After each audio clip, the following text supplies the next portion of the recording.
are now listening to Human Beings. We're live.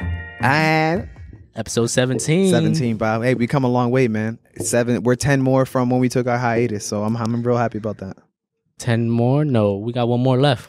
No, we started at episode 8, and now when we get next episode is episode 18. That's 10. And technically, we had a little mishap with a missing episode right now. So we'll let the true fans see if they can figure out what's going on with our numerology. So last episode, though, I'm actually proud of John because he's been going. What is it, like day 7 now?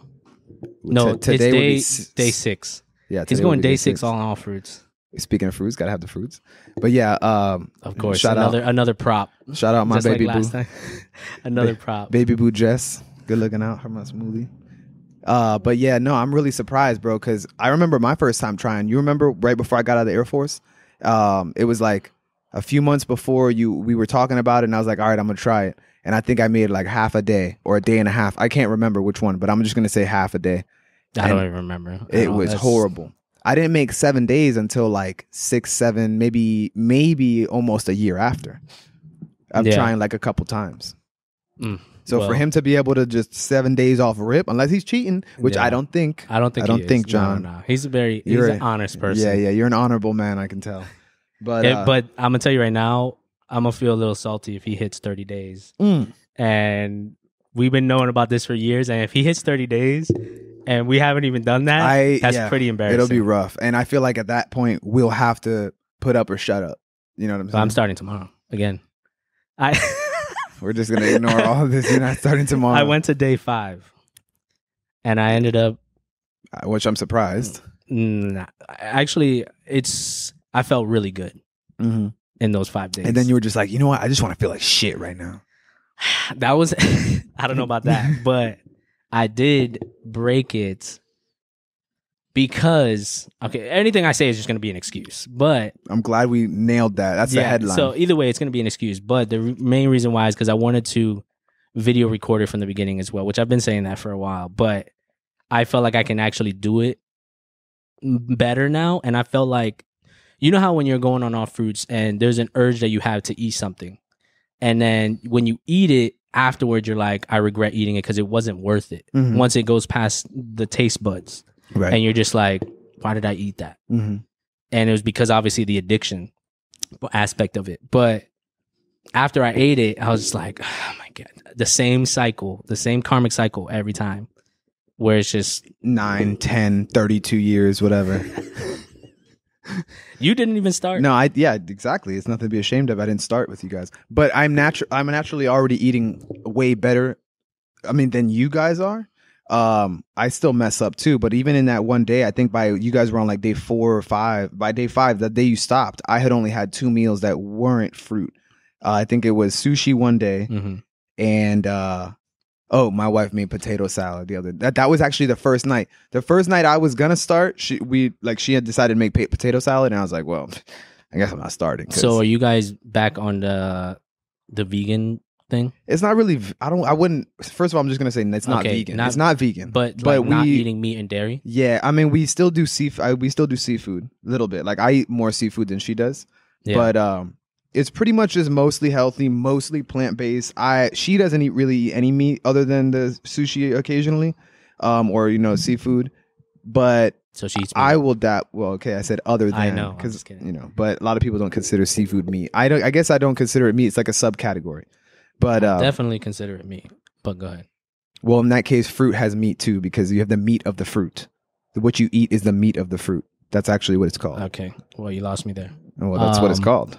If you want to be that technical about it, it's not meat. I don't. I'm telling you, that's what it's called. You want to check it out? No, I don't. That's fine. All right, cool. As long as you said that's fine, that works with me. I don't know where you're getting that. All I'm saying is most people don't consider seafood meat. So anyway, so we eat mostly that, and then so I'll have a smoothie throughout the day, and either a fruit lunch, or I'm right here downtown, so I'll probably go have like a trash lunch, like fish tacos and fries or something like that. That's like probably the worst that I eat now.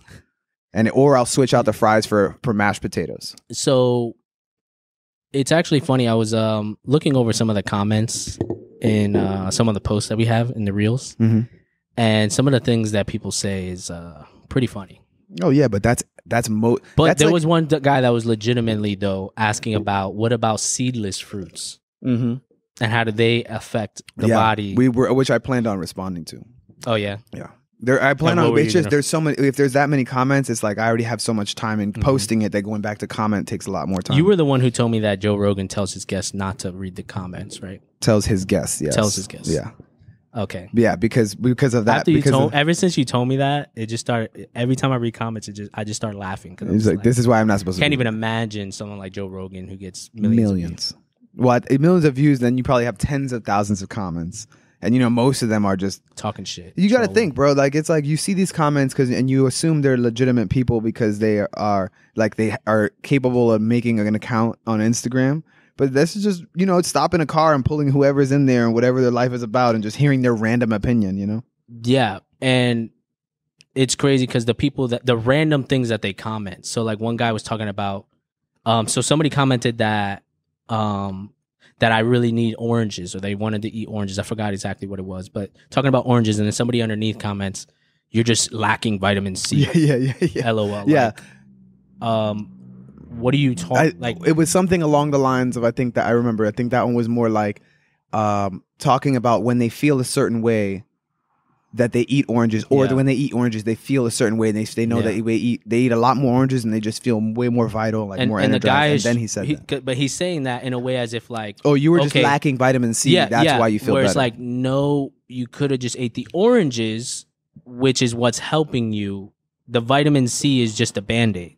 Like they're looking at that as like, oh, you just needed to take vitamin C, right? Where that's not the correct way to address it, because when you address it that way, it's just a Band-Aid to the issue. The issue is your body is lacking the ability to produce that. Yeah. And it needs the natural form of something to help produce that, which is oranges. They make this thing called Emergency. You ever heard of it? Emergency? Yeah, it's like a little pouch. It's like a little pouch of powder, like you would pour in your drink. It's called Emergency, and it's like a super high dose of vitamin C. And excuse me. COVID. When I was working in a call center, that was like people love that stuff. Like they would give it out in there because everyone's like when somebody gets sick, it goes rampant in a call center because everyone's like 2 feet from each other, and everybody. And this was just like 6 years ago or something like that. Just casually taking Emergency like on a regular day throughout the week. Like, yeah, let me just make sure I don't get a cold this week. And then there was a guy who came in here in the shop the other day. And I just overheard him talking to somebody else. And he was like, yeah, bro, there's this stuff called Emergency. Psh, just make sure that I don't get sick. Just double check. Or if I feel anything, I just take a ton of Emergency, bro. I drink at least one every day. I'm like, or you could just eat fruits. I'm curious as to why they think that that's what's making them not get sick. I don't know. Like, I have no idea. Like, it doesn't make any sense to me.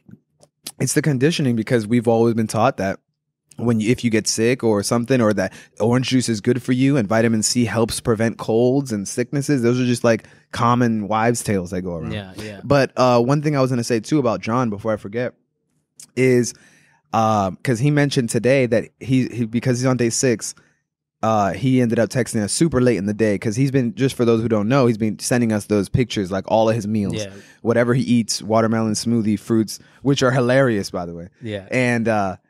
And the last one he sent, he was like, "Oh, I haven't quit on you guys. I just haven't had an appetite. I haven't eaten today," which is interesting, because anytime I've gone that long without eating fruit, about that time, let's just say a few days in, it might be different every time, but there's like a barrier where then all of a sudden your appetite, like the first few days you're craving everything, and then a few days after that you have like almost no appetite. Like you don't wake up and you're not even thinking about food, and then half the day's gone and you're like, oh shit. Well, I haven't eaten. I actually don't crave. That's the thing is, obviously I've been taking the herbs for a very long time, so I think that's also a factor into it. Because like I told you, when I'm going on all fruits, I could just eat one bowl of grapes and be good the whole day. Mm-hmm. And like, I'm good. And as opposed to other people, like your experience when you first started getting into it on an extended period of time, you had to eat a whole bunch of it. Mm-hmm. And the only thing that I could think of is that maybe because I've been taking the herbs for an extended period of time, it's healed my small intestines to be able to absorb it more and use it better. Mm. And then I'm able to, because when I start training and stuff a lot, it's very easy for me to eat less. Like if I was to work out in the morning hard, like I can eat a low amount of food easily. Like surprising. Yeah. But when I'm in like when I'm in that lethargic mode of just like eating trash for some reason, I just go all in. I think the working out is what kind of helps to suppress the urges as well. When was the last time you did that? Did what? I'm just curious. When was the last time you worked out? Working out, that's what's scary that I don't remember. So that had to be then with Lewis, then probably in your garage back when he was going to your house? Like, what was that? That was like last year. Like as far as a consistent working out. No, I mean like just your last workout, the last time you did a workout. Yeah, I would say. Yeah, I mean, I did like some push-ups and stuff, but that's not a workout. Like a real workout is probably like a year. No, it hasn't been a year. That just was last year because it was towards the end of last year. I don't remember specifically. Yeah, it was towards the end of that because I remember we were doing. We were doing. Oh, were we doing the podcast? Damn. I don't know. Let's not even think about that. Let's move forward. The reason I ask is because I haven't been lifting either, but I have been running. But just the other day, last weekend, I caught a cold, and you didn't catch a cold, but go ahead. Excuse me. Well, I caught a cold. So I caught a cold last weekend, and towards the end of it, I had been kind of just chilling for like 2 days, and then I got tired of not doing anything. So I would just decided to go in the gym in the garage and like just do some movement, like no weight, barely. Do you know what I'm saying? Just moving around, and it felt good, but I also felt so strange because I haven't done it in so long. And then I was getting hype, and one of my clients has a fitness TikTok, which, by the way, I was going to tell you, if you want to document your fitness at this point, now that we have a TikTok and I understand the way people are using it, you might as well document it there, bro. Well, it's just going to make way more sense. I mean, I'm not going to do it on our podcast one. No. I mean your own. Doing your own thing. Yeah. I was thinking about doing like recording of everything that I eat, like videos of me and the things that I'm eating, and then having the days. Yeah, of like that would be the way to, because it's quick videos too. It could be 10 seconds, 15 seconds. But what I really want to do is like, okay, so pretty much, obviously, I'm obsessed with perfection, which is what is one of my drawbacks on making me go in on all this. So what I wanted to do with a documentary on my journey to true health on fruits is even document if I do mess up. So let's say I go 2 weeks and then I end up messing up and eating something and then just continue to do it, and this is also part of the journey, and then also turn that into a documentary, which eventually will get to that point where it shows a detailed documentary of the experience that I'm going to have from start to finish, and all the things that I had, the obstacles I had to go through to get to that point, including the mess ups, because the main thing for me is like, I'm so fixated on that perfection aspect of like, no, I want to do it this way. Right. And then when I mess up, then I go all the way on messing up. And that's what messes me up. I'm fully aware. Right. I'm just glad we're making sure the audience knows. No, I know, but that's what I was going to do with because I don't do the same thing, but I do the same thing in different ways, I guess. But I haven't been working out. So I was like, shit, I just started a fitness TikTok, which I was going to also do as kind of a parody, because I'm also not like trying to be a fitness god or. So you're trying to start a separate thing? I already did. I started it. I just haven't actually posted anything. What is it? Fitness Philby? Philby Fit. So it's going to be Philby Fit, or it'll be Philby Fitness. I haven't decided yet. Hey, you're doing that on the low. Yeah. I'm not. It's just gonna. I'm basically not. Well, I wasn't gonna tell. You starting anybody. with the 2.5s? Basically, yeah. I might even go just air dumbbells. But no, I just coincidentally it came up in the conversation. I wasn't gonna say anything about it at all. I was just gonna do it, and like whatever random people looked at it, because I'm also not. Like I said, I'm not trying to become like this fitness god or anything. I'm just doing my workout, the workouts I would do for me. You know what I mean? Yeah. And then I might track, like you said, the food or the garden, because it's part of the fitness. But I don't know. I was going to do something like that. And then one of my clients that I told you about, who does fitness as well, shout out Kyle Lambert. If you check out his TikTok, he started a fitness one, and it's super dope. The stuff he's doing and what he plans on. And he's dropping a program, a 12-week push-pull legs program soon. I think you sent me that. Yeah, I didn't really get to look into it, but yeah, I sent it to you because I know it's along the lines of what you talked about doing for your training program online and all that, like having an academy and stuff along the lines. But it's just cool to see him actually taking action on it. And the hell are you trying to say? You know what I'm trying to say.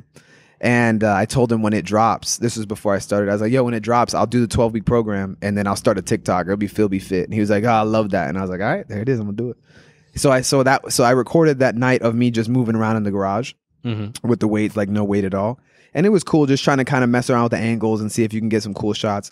But it's tough in the garage because it's very limited on space. The background looks horrible. You know what I mean? It's just beige walls with whatever golf club bags I have in the background. Yeah. But like I said, I'm not too worried. It's just for fun. So I'm going to just do it. And whoever wants to watch it will watch it. First of all, I actually watched the new Doctor Strange movie yesterday. Have you watched it? Mm-mm. You haven't watched it? No. It's a pretty crazy movie. I heard it was good. It's the concepts of the multiverse and stuff like that is pretty insane. They're getting wild with those now. Yeah. Do you think, would you say that makes sense that there's alternate universes? Oh yeah. With alternate us's in there? Alternate us's. Well, not that way. First of all, I don't know. Okay. But I'm just Obviously. the way that we like to think about it, or that I like to think about. Well, we do. I don't think it's that way exactly. It makes more sense to me, like we talked about last episode. The description, which you never checked that out, did you? That podcast? Yeah, I haven't finished it, but I started the first 20 minutes. Oh, so yeah, you haven't. Yeah, I'm not even. even. Yeah, he hasn't even gotten into the dimensions yet. I just haven't had time to do it. Yeah. No, yeah, it took me a few days too, but that one, that makes more sense in it, where it's like a fractal version, but not necessarily you, like the same you, but it's like, I don't know how else to explain it. You got to watch that episode. Explain Fractal. So my understanding of fractal, or what it is on the geometrical level, is just like, let's say you have this triangle. And then no, that's not a good idea. Let me see. What's a better thing to say? Just a random shape. Let's say like a pyramid or a triangle or whatever shape comes out, or whatever design. A mandala. A mandala is a good example. I don't know what that is. Like, those big, like crazy shaped, nice like tapestries with like big circles or stars or whatever. Okay. It's very common like imagery. Meditative imagery, you know what I mean? Where the further you go into that shape, it's more of that same shape. Yeah. You know what I mean? So it just keeps breaking itself down into more pieces of itself. Endlessly. Yeah. That infinite, that's a fractal. So it's like a fractal is a piece of a thing that is itself, but smaller, and it continues in that way. Kind of like those old Russian porcelain dolls that you open it and there's another one inside, and there's another one inside. You know what I mean? That ends. Yes, exactly. It's just a visual, but that's basically what it is. But did I ever talk to you about the monks that meditated trying to resonate a certain sound into the fractal geometry? Mm-mm. So I forgot where this was, but there's pretty much these fractal geometry images around this temple, right? And these are monks that are trying to meditate and in this temple. And in this temple it's has the fractal geometry all around it. And the person, I believe I watched this in a documentary or something, but he was explaining that the fractal geometry around the temple is to remind them of the sound that they are trying to reach. Because sound creates a geometry. If you were to put a vibration into it, like there was sand there, it would create a certain type of image depending on the vibration of the sound. Right. So, for those listening, let me just clarify. Go ahead. What you mean is, like, if there was this disc right here was a speaker, and you put a plate on it with sand, and then played a sound out of that speaker, that the speaker's vibration would turn that sand into a geometric form. It would form it, into a certain form, which is like a turtle shell, which is essentially the expression. It's like it's turning that sound into an expression of geometry, a physical expression. Yeah, right. So those fractal designs, this is where the fractal stuff got crazy to me. So those fractal designs were all over there to remind the monks of that. So when they're meditating and they're doing their meditation practices, their sadhana, they're trying to reach that fractal sound that is reminding them and is in the temple. Mm-hmm.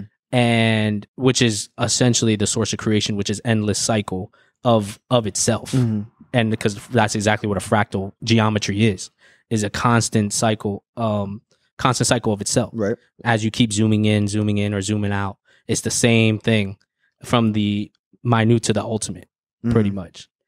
I think that's one of the parts that was like most freaky / I guess that's it. Not just freaky. It was like freaky and kind of scary, but like you have to turn it into a good thing because that was kind of the end result of excuse me, of that podcast that I was keep referring to, because the end result was, life happens and then it ends and then it happens again. And it just goes on forever. And that if you think there's ever going to be an end, like, there's an end to your life, and then you wonder, well, where am I going to go after? What am I going to do later? That I that you keep referring to, that doesn't exist as an individual truly, you know what I mean? That is everything, is just going to continue living in another form, another fractal expression. Your body here is a fractal expression, right? Based on my understanding of life. And that once that fractal expression disappears, another version of itself pops up. Yeah. It's like as you're zooming in, the old fractal pattern, which was you now, disappears. Right. And then it keeps going, zooming in, and creates another version of you. Yeah. There was actually in Rick and Morty, I was watching that the other day. Okay. And Jerry, it was the episode where they're making all these clones of each other, right? And they don't know who's a clone. It was all the Rick families, and they're all clones and stuff.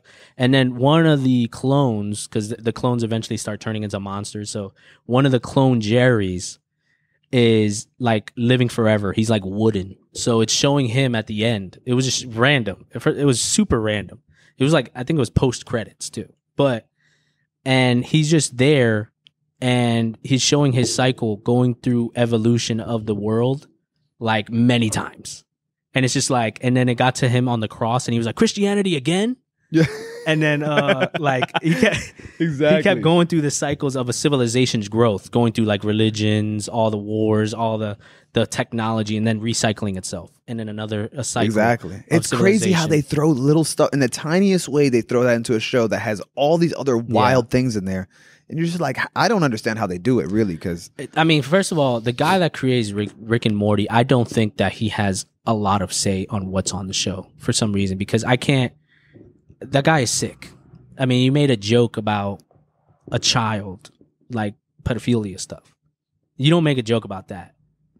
But the stuff that's explained in the show is crazy. Like it relates to the stuff that we look into as far as enlightenment and understanding the universe, and trying to understand the experiences that we've had on shrooms or other people have had on psychedelics, because that's the only way for me that I even can grasp the surface level of understanding fractals and all this stuff, is because of the tripping experiences that we've had. Right, exactly. If it wasn't for that, I would have no idea what the hell you're talking about. It would be a lot harder. It would be a lot harder for me to comprehend it, because I've experienced something similar, as I'm sure you have too, when you close your eyes and the geometry that gets shown to you while you're on that. It's very similar. I can't even imagine something like DMT or ayahuasca, the level that it gets to with that. I'll be honest, bro. I'm scared of DMT. I'm scared of it because I don't know, bro. I'm scared of it. I love the experiences we've had. That's why. It is. I think it is, but I think it is at its root. That's what it is. But I don't. No, it's not. It's not that, because I know that it's 15 minutes. Like, I know that it's not the end. You know what I mean? Not experientially. No, I know exactly. Not experientially. You could have lived 5 lifetimes. Can you imagine? I mean, maybe that's what it is. But I know that I know that I'm coming back. You know what I mean? From that particular experience, if I decide to do it. But I wonder. Might not. I wonder though. I mean, the way I would say yes, you will, because the way that other people take it is insane to me, and they're always coming back. Yeah, they're always coming back. Nobody's died from that. Yeah. So but it's just the idea of how intense, because I feel like our experiences have been extremely intense. So to think of like 100 times that on DMT, exactly. Fuck, you know what I'm saying? I don't know what that's like. It's a nerve-wracking thing for me, bro. Yeah. It's. I mean, I'm not gonna lie. Somebody's given it to me. Sorry, I just wanted to say one of my clients gave it to me like a year ago, maybe a year and a half ago, and I was like, oh shit, I actually have it in my hands, and it was free, and I still don't know why. That's why I never took it. I was just like, I don't know, bro. Scared. Couldn't do it. I was scared. Yeah, I told you I was scared. That's what it is. Like, I don't know why. I'm not gonna lie. I'm a little scared too. Yeah. But I want to eventually, but I'll know when I'm ready. Like, just like for mushrooms, I wasn't scared at all. I was very ready. I thought about it and talked about it, looked into it for a long, long time. And I was like, today is the day, boy. And I was hyped when you came in. That was a great day. So that's how I need to be the day I decide, if I decide for DMT. And that's both including like the frog or the toad version and also ayahuasca. Because I would love to be able to do like a real shamanic ritual too. But again, that's just scary. I know it'll be great for me, but I'm scared. I know I am. Yeah. So that's just what it is. I wanted to go back to the Doctor Strange movie though, which I'm not trying to give it away to you. Which are you even gonna watch it? I will watch it. I just probably not anytime right now. So okay, I would just say don't give it away to other people because people may not want to watch it. I'm giving up I'm just trying to talk about concepts. Okay. I'm not talking about specifics in the movie. But well, I mean, ruin the movie conceptually for people. But yeah, so there's like pretty much a lot of witchcraft and black magic that's in there, and with like Scarlet Witch, she kind of represents like the dark arts of the Voldemort. Yeah. And it was just interesting to see because they talk about corruptions of time universes, right? Like in Loki with the timelines. Right. I never watched Loki. So. That's where they introduced the timelines. Yeah, so there's like, because if you watch on all these different types of fantasies type of shows, there's always something about a risk that you have when you go into another universe or another world. And there's rules that you have to follow or you're going to cause something bad. Right. For whatever complex reason there is. But it was just interesting because there's when you're jumping different universes, and I'm just thinking of the concept that this is a reality of how it actually is. There's supposedly, and this is stuff that I got from Gaia.com, from Cosmic Disclosure, from those people that they claim that there's these time corpse people that actually supposedly guard these different universes to make sure there's not people that are jumping universes and messing things up or creating them to collide or whatever, doing all these super complex things that are, I don't even think you can even intellectually understand them. The real keepers of the timeline. Exactly. Right. So there's supposedly this time corpse that actually does that, which makes sense to me because they've been throwing it subliminally in shows for a long time, which all this information derives from, at least in Americas and stuff like that, from the early 1900s, from World War II, once they started getting into like supposedly advanced tech and alien stuff, apparently according to the information that I looked into, like that's when they started finding out about, there was somebody already protecting our timelines. And now we were developed as a civilization enough to where now we are protecting our own timelines. Right. So we were like children until that point. It's like, okay, here, we were protecting it for you until you got old enough as a civilization and a being to be able to protect it yourself. Just like if you let your child go once they get to a certain age, you're just supposed to groom them to be able to take care of themselves. Right. And just let them go and experience life the way that they want. But it was just interesting on how many different types of shows they have that in. Protection of the different universes because there's people traveling in and out. The same thing with, I don't know if you remember when we were tripping on the beach that I kept bringing up John Carter. Yeah, I do remember that. And you never watched, not knowing what you were talking about. That's how I remember. So like, John who? It just kept coming in my brain because in John Carter, which you still never watched the movie, right? No. Fucking asshole. That's what the movie's called? John Carter? Right? John Carter, right? You know, Jeremy, you don't know? You guys. Anyways, so pretty much there's a guy who jumps into different timelines and stuff like that. But that's what it was reminding me when I was into that deep level of tripping. It was little in my mind, I was kind of almost experientially understanding that concept because it's not something you can even mentally understand and grasp because it's illogical. Right. Just like most of these things that when we talk about like the reality of our world, it's like most of it seems illogical. That's why it's told in all these fantasy stories. That's like when Sadhguru was on Joe Rogan's show and he doesn't really want to talk about those things, even though I was surprised at how much he talked about. Did we talk about this before? No. We didn't? So you watched it, right? I did. The whole thing. I was actually very surprised. I should have known better going into it as a Sadhguru person, like person who watches a lot of his stuff and is in tune with his stuff for so long. To watch him on Joe Rogan after how long we've known about him for, like 7 years or something? 8 years? I know about him since I went to see him in Tampa, I think in 2013. So almost 2014. Yeah. Maybe. So that was like 8 years, eight years or so. So seeing him on there after so long, I forgot going into that episode that for Joe Rogan, this is his first time talking to this guy. He probably knows nothing about him. He probably either. knew almost nothing. It sounded like he didn't really know that much. He just caught clips, headlines, messages, ideas. Kind of like he did a quick run through of his guest.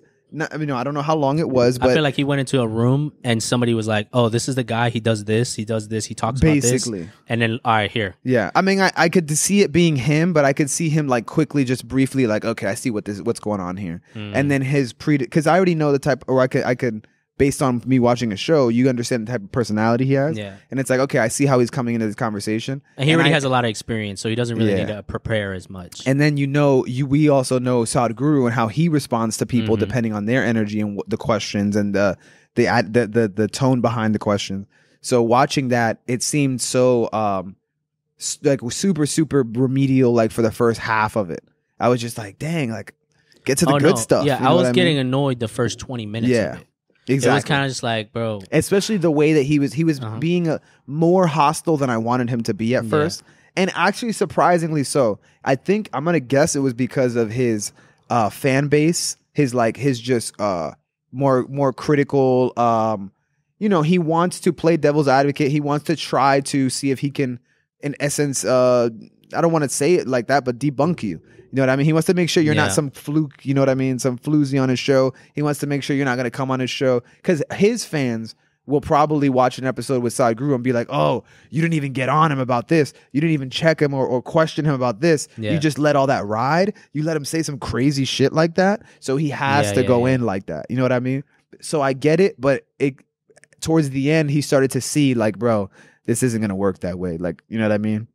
Because he disarms him in that way and kind of answers vaguely and gets him to understand, like, no, that's not the way it works, you know? Yeah. So I guess that's how I felt about it. But, and Sadhguru only, because he starts very vaguely. Right. Because that covers everything. Right.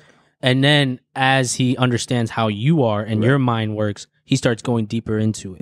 And more specific, because there's not a reason to go that specific. Because it distorts your understanding of the whole. Right. Because now you're too specific on this one subject. And now, once you get that deep into a specific, you may not connect it to everything else that he's connecting it to. That's my problem with explaining things to anybody. Because I want to be so specific so that I tell you as every little piece, but I know that's what happens. I try and do that, but as I explain stuff, I try and revert back to the whole. Right, yeah. But for me it's tough, but that's one of the things I got to work on. I was actually surprised that he talked about the experience at Kailash. Yeah, with the other beings and stuff. Yeah, the experiment that he had, and this was the first time that I ever heard Sadhguru, which kind of gives me like goosebumps because people will look at some people will look at people who follow gurus or yogis as like, oh, they're a cult, they're just obsessed with him, this is that. This guy is a master.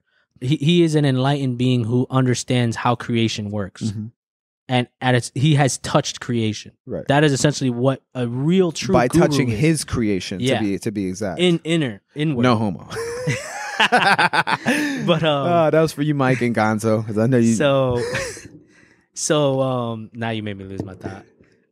That you were talking about how we're not following him as a cult leader. Okay, yeah. So it's more like anyone who is giving you answers to something that nobody has answers to, you're going to respect him so highly.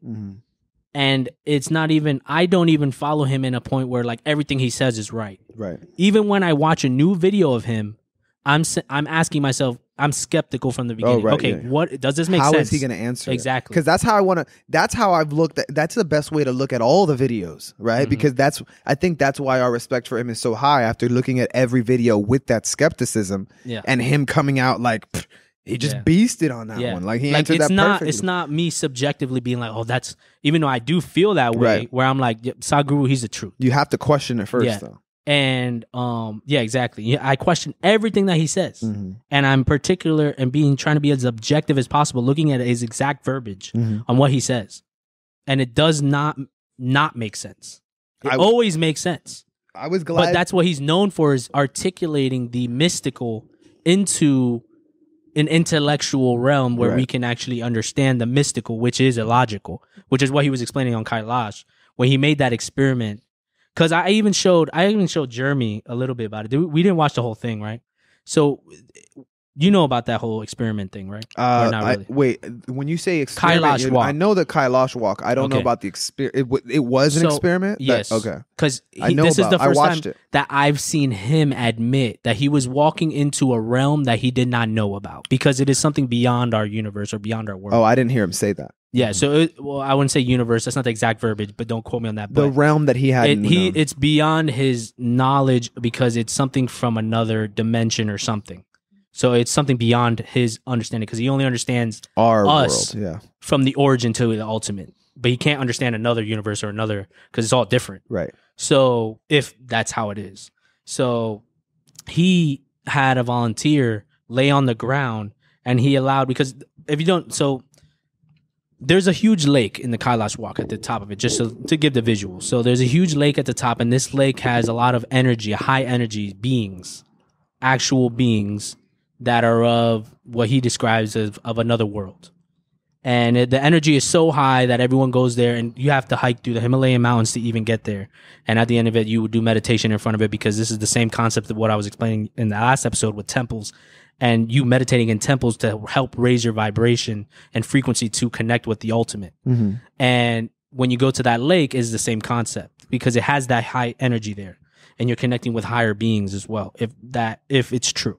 So he experimented on somebody that he laid them on the ground, and he invited them to pretty much possess their body, which already just saying that word sounds occultish to all these people, because they're not understanding the concept of it. And even in Doctor Strange, it has these type of possession things too. The good part is the religious people will not be completely lost at this point, because they'll be like, oh, we have that. We have possessions. So pretty much what he did was they set up an environment to invite one of the beings that exist in these. It's kind of like an airport of these higher beings, apparently, in this lake. And he invited one of them to invade her body to see what happens. And he held a bowl of water, of cold water, above her head. And when it entered, that's what saved her life. So they stopped it after that, because it was getting dangerous and he didn't want somebody to die. Because when it invaded her body, she started boiling. The water above her head was boiling, and it was ice cold water. And it was boiling water, and that's what saved her brain. And if it wasn't, released the heat. It released the heat and cooled it down, because it could have destroyed her whole brain, because you were containing a being of such high energy that it was creating so much friction or whatever to try and contain it, that the heat was so ridiculous that he did that as a precaution to put that there. And then it pretty much saving her life. And he did it as an experiment that way. And they interview her afterwards, and she talks about, she couldn't even explain really what happened. It was just, she just felt like something from another higher existence kind of went into her, which all of that already sounds super wild, occultish. Right. But it's like, it's just the reality of how it works. Like, but yeah, that's pretty much the synopsis of the Kailash walk and what he was talking about on Joe Rogan's show. Yeah. And that experiment that he did. And then that was just the first time that I ever heard him ever say that. He didn't know. Because that's like, Sadhguru knows a hell of a lot. Yeah. I mean, I already knew he was going to come at him that way when he started talking about the cults, because he was talking about a documentary on Netflix that came out a while ago that I told you about a few years ago, called Wild Wild Country. Yeah, with Osho. Osho, yeah. And it was basically a docuseries about what happened there, and I knew it was coming. Like, I was waiting for him to bring up Osho and like what happened and all that, and how Wait, Sadhguru bringing it up? No, Rogan. Oh, okay. Yeah. Rogan brought it up, and he brought it up with Sadhguru.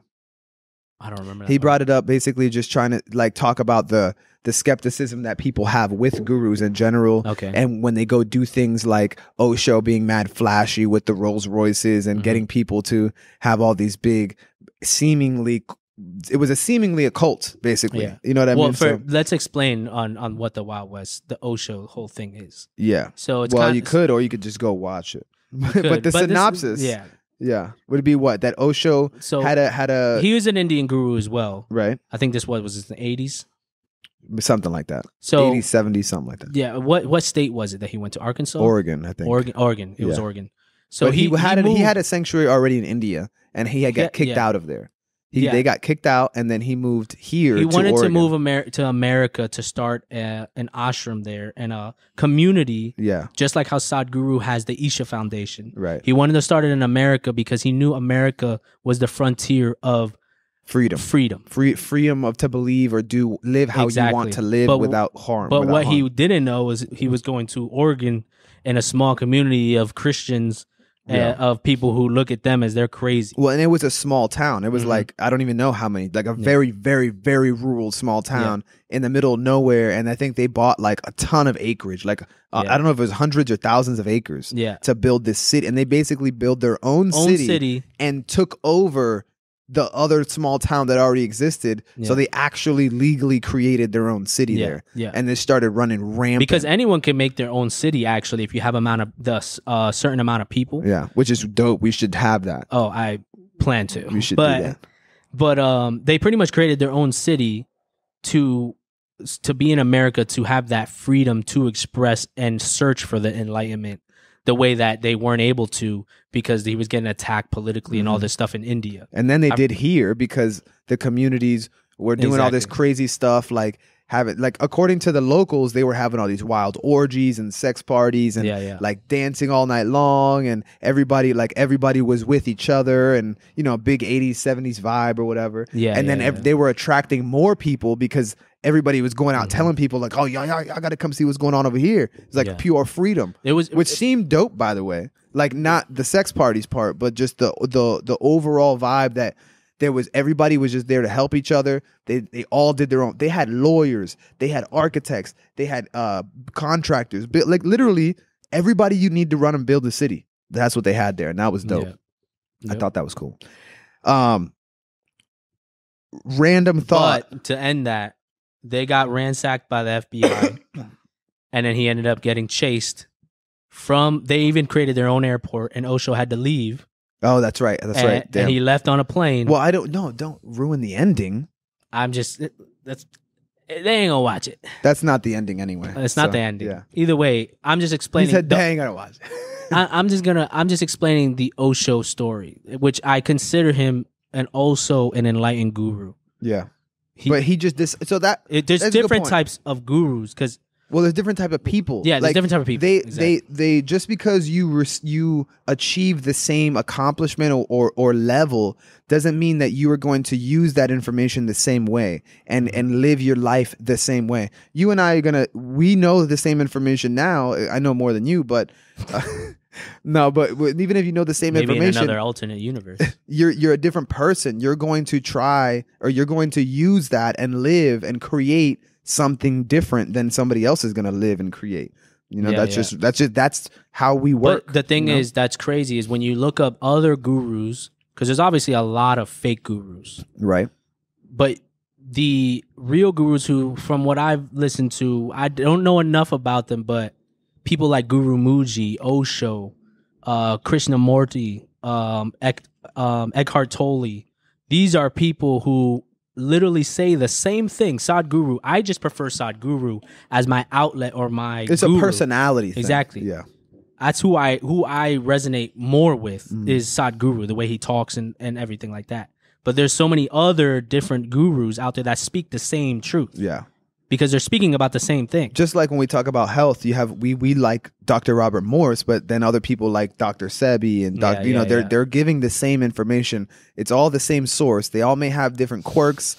They all may have different angles of things, but at the core, it's the same thing. Yeah. Well, I don't know enough about Dr. Sebi to say exactly he's saying what Dr. Morse is saying, but it's never exact though. It's just the core of the information. It's never exact. Like that, just like with the gurus, just like they all have. If you ask, I think they're a little bit more. No, because if you ask, if there's questions that I've watched that Osho, for example, answered that I know how Sadhguru answered that question. And they answer it differently because they have different personalities. So the way that they take that is different. So it's going to be the same thing for health. You're going to have they all have different experiences in their own. They're all valid experiences, but this person's experiences is going to lead him to answer a question with this angle. This person is going to lead him to answer with this angle. I'm just saying that I don't know enough about him to know that they are speaking about the same thing. Right. You know what I mean? Well, I could say that for most people, but I mean, I know that the one guy that we happen to be watching is not alone in his journey to change everybody and to help everybody down the right path. And I'm not going to just discount everybody else automatically. You know what I mean? And once you say something more questionable, then I'll start discounting maybe. But until then, it's like, well, that makes sense. So I'll take that. And I think that that's the thing with most people. Like, they always want to just be like, take it all or leave it all. You know, we talked about that last time. Take it all or leave it all. And as soon as you say anything about, like, for example, you know, it happens in the barbershop all the time. You know, you might know about something, somebody says something out loud, and then you're looking at them and you're automatically just assuming that this person doesn't know what they're talking about. They might not, but you might not know what angle they're coming from. You know what I mean? So you might just automatically make your assumption of, oh, they're over here spitting lies, this and that, versus maybe opening up that conversation and seeing what angle they are coming from. Because now maybe you both can learn something from it. I mean, we even do that to each other. Because sometimes I'll say something and then you might not agree with it until I have to explain a whole bunch of shit. And then I'll be like, oh, okay. Yeah, that makes sense. Exactly. And it's because there's always assumptions. There's always like, I feel like it's just a natural reaction of human intellectual, the human intellectual mind, is that you're going to try to calculate the result as quickly as possible for efficiency. And in order to calculate the result as quickly as possible, it's probably not going to be accurate, which means you have to throw in assumptions. So you have to acknowledge that you are assuming shit automatically. And then when you do that, you're able to look back at yourself and say, oh, okay, this is a part I took an assumption on. This is a part I assumed. Now let me look at it objectively. Now let me break down my initial judgment and assumption so I can have a legitimate opinion or a legitimate reasoning behind this. But people don't like being that self-critical. Like, oh, okay, maybe I was talking shit. You know what I mean? I mean, I feel like that's a lot of the hard part, even with people that talk about doing a podcast like us. You know what I mean? For a lot of people, it's like, what if I say something wrong? What if I say something stupid? It's like, well, you're gonna. You know what I mean? Like, that's just what we do every day. I mean, look at you. You say something stupid every episode. Exactly. So it's like, it is what it is. Yeah. A lot of people. You're lucky I was thirsty. But yeah, no, really, that's the thing. It's like, you just have to acknowledge that you say. I mean, I think, like, for me, again, I just want to say being in the barbershop helps because I publicly say dumb things here all the time. So I'm just used to doing it. Yeah, but I wouldn't even say that we're saying dumb things. No, I know. But I mean, afraid of that one dumb thing you will say. I would say afraid of... or that one accident. Or one... people think... I would think it's more people thinking that you're dumb. Right. Because as opposed it's to you being that. dumb. Because I don't think we say dumb things at all. We will say a lot of dumb things. We will say... Oh, yeah. We will say... We'll say... No, but even just when you were talking about where, like, okay, next week, if we find out something we talked about the last 3 episodes is bullshit, then it's like, yeah, well, that sucks. Whoever watches that's going to know. But we know that we learned new and we moved on. Yeah, but the way that we talk is that we're not talking of it as 100% fact. You talk on certain, like that. No, on you certain like subjects, that. Yes. Yeah. Fruits and herbs, yes. I'm sorry, 100%. But if we're talking about, when we start talking about other things, we say things like, according to this, and we say where we're getting this information from and why it makes sense. Yeah. But that's like people who talk about, like, flat Earth. Like, so for instance, there's this kid. What about us? So there's a guy. So there's this guy who's been trying to convince me. Right, he's my boy. He's trying to convince me that it's flat Earth. Right, because he keeps saying, like, bro, it's flat, bro. Like, he starts showing me all these videos. I'm like, listen, I've already looked into it. I'm not convinced 100%. I don't know. However, the universe and space and all these things makes more sense to me. Mm-hmm. It just makes more sense. It resonates with me. I can't explain all the details, but that is what makes more sense. Oh, you just reminded me of some crazy shit. So he's been trying to, like, he'll send me videos now. Like, he'll constantly randomly send me videos on IG on, like, things that are supposedly proving that the Earth is flat, right? Right. And I'm just like, that still doesn't prove that it's flat. Like, you're just sending me all these little things that might lean towards it, but all those things are not 100% facts, or not like 100% explained to the T, whereas like that's 100% fact. You're doing the same thing that other people do that you're calling crazy. Mm-hmm. Because you're doing the same thing. You're doing surface level just stuff, favors in your way, or like level 2 out of 5 stuff, or level 4 out of 5 stuff that but it's not all the way. I feel like that's like entry level conspiracy theorist. You know what I mean? Just go against the grain, but go with the same habits that you had on the other side, just so you can be on the other side. You know what I mean? Yeah. But I even went to the point where when I explained to him, I was like, "Look, bro, I understand what you're saying," and because you started sending me Mars videos, right? And the Mars videos and stuff was actually shot in Canada. Did you show him your flat Earth tattoo? Oh yeah, right. That was you. He started showing me the Mars stuff, which I already know it's all bullshit. All the videos on space is bullshit. Mm-hmm. That doesn't mean space is bullshit for me. Right. It just means those videos are bullshit. Right.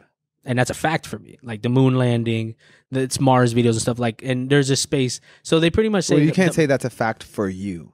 Like it either is a fact or it's not a fact. Okay. Well, whatever. In your opinion, that's the reality. Yeah. Well, okay, whatever. It doesn't matter. Either way, it's fake. So so Mars, they have this Mars video that's, they have this exact location in Canada, and it has the exact type of terrain and building, all these things from the Mars videos.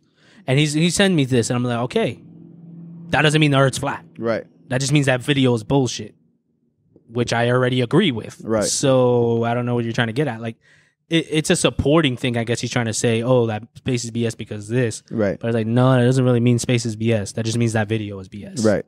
That's all that means, which I already think it's BS. So, well, I got tripped out at one point. I don't want to go down this path because I have another thing I want to talk about. But I got tripped out at one point when I started learning about the theory that not that space is fake. Well, that space is fake in the way that you understand it, but essentially that basically that the atmosphere is a force field of sorts, and that instead of like a vacuum of space, that it's all water. Yeah. And the sky is water. Or like it's like a dome. Like it's like a dome of air, like a pressure, and then everything else is water.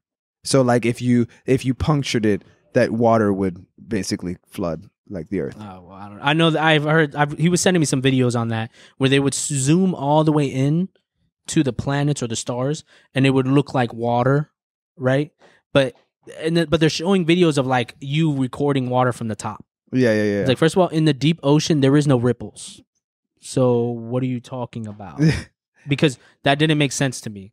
I don't know I didn't fully go into it, but they were trying to explain. It's like, oh, look at these water ripples. If all of that is water, there wouldn't be water ripples there. Yeah. It would just be blue or whatever. I don't know this part that you're talking about, but I guess if that was the reality, then it could potentially ripple at the force field, because that's where the separation of water is. So it could ripple there. It just couldn't ripple in the water. I mean, not if it was a glass dome or whatever. You know what they talk about, because it would just be flat. Well, if something hit it, essentially, like if it's flexible, then it could ripple. I'm just saying, it could happen theoretically if it was real. Nah. Yeah, it could, because if there's water pressing here. Yeah. And then no. Yeah, you just caught yourself. It's not going to ripple. Exactly. It's not going to ripple. I need the visual. I needed the physical visual. I needed to think about it. That is not rippling. I needed to think about it. I was just going to say, that's like having a dome at the bottom of the ocean and you knock on the thing and it just creates a ripple in a deep ocean. It doesn't do that. When I physically made the example, I realized that. But no, there's two other things that you mentioned, and you talked about the reality of multiverses, right? Because this was an idea that I was introduced to also through that guy, and then I looked into it a little more. What guy? The guy, Steph, from Matthias, the worth in multi-dimensions, and Aubrey Nicholas Marcus. Matthias or something like that? I thought it was Estefan or Stefan Matthias. I might be wrong. I'm probably You gonna look that up, Jeremy?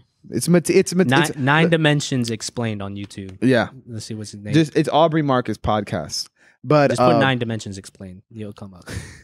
Aubrey Marcus podcast. But the reality of the fact that we are in all dimensions and all existences right now at the same time, right? So this world that we're living in, that's the third dimension.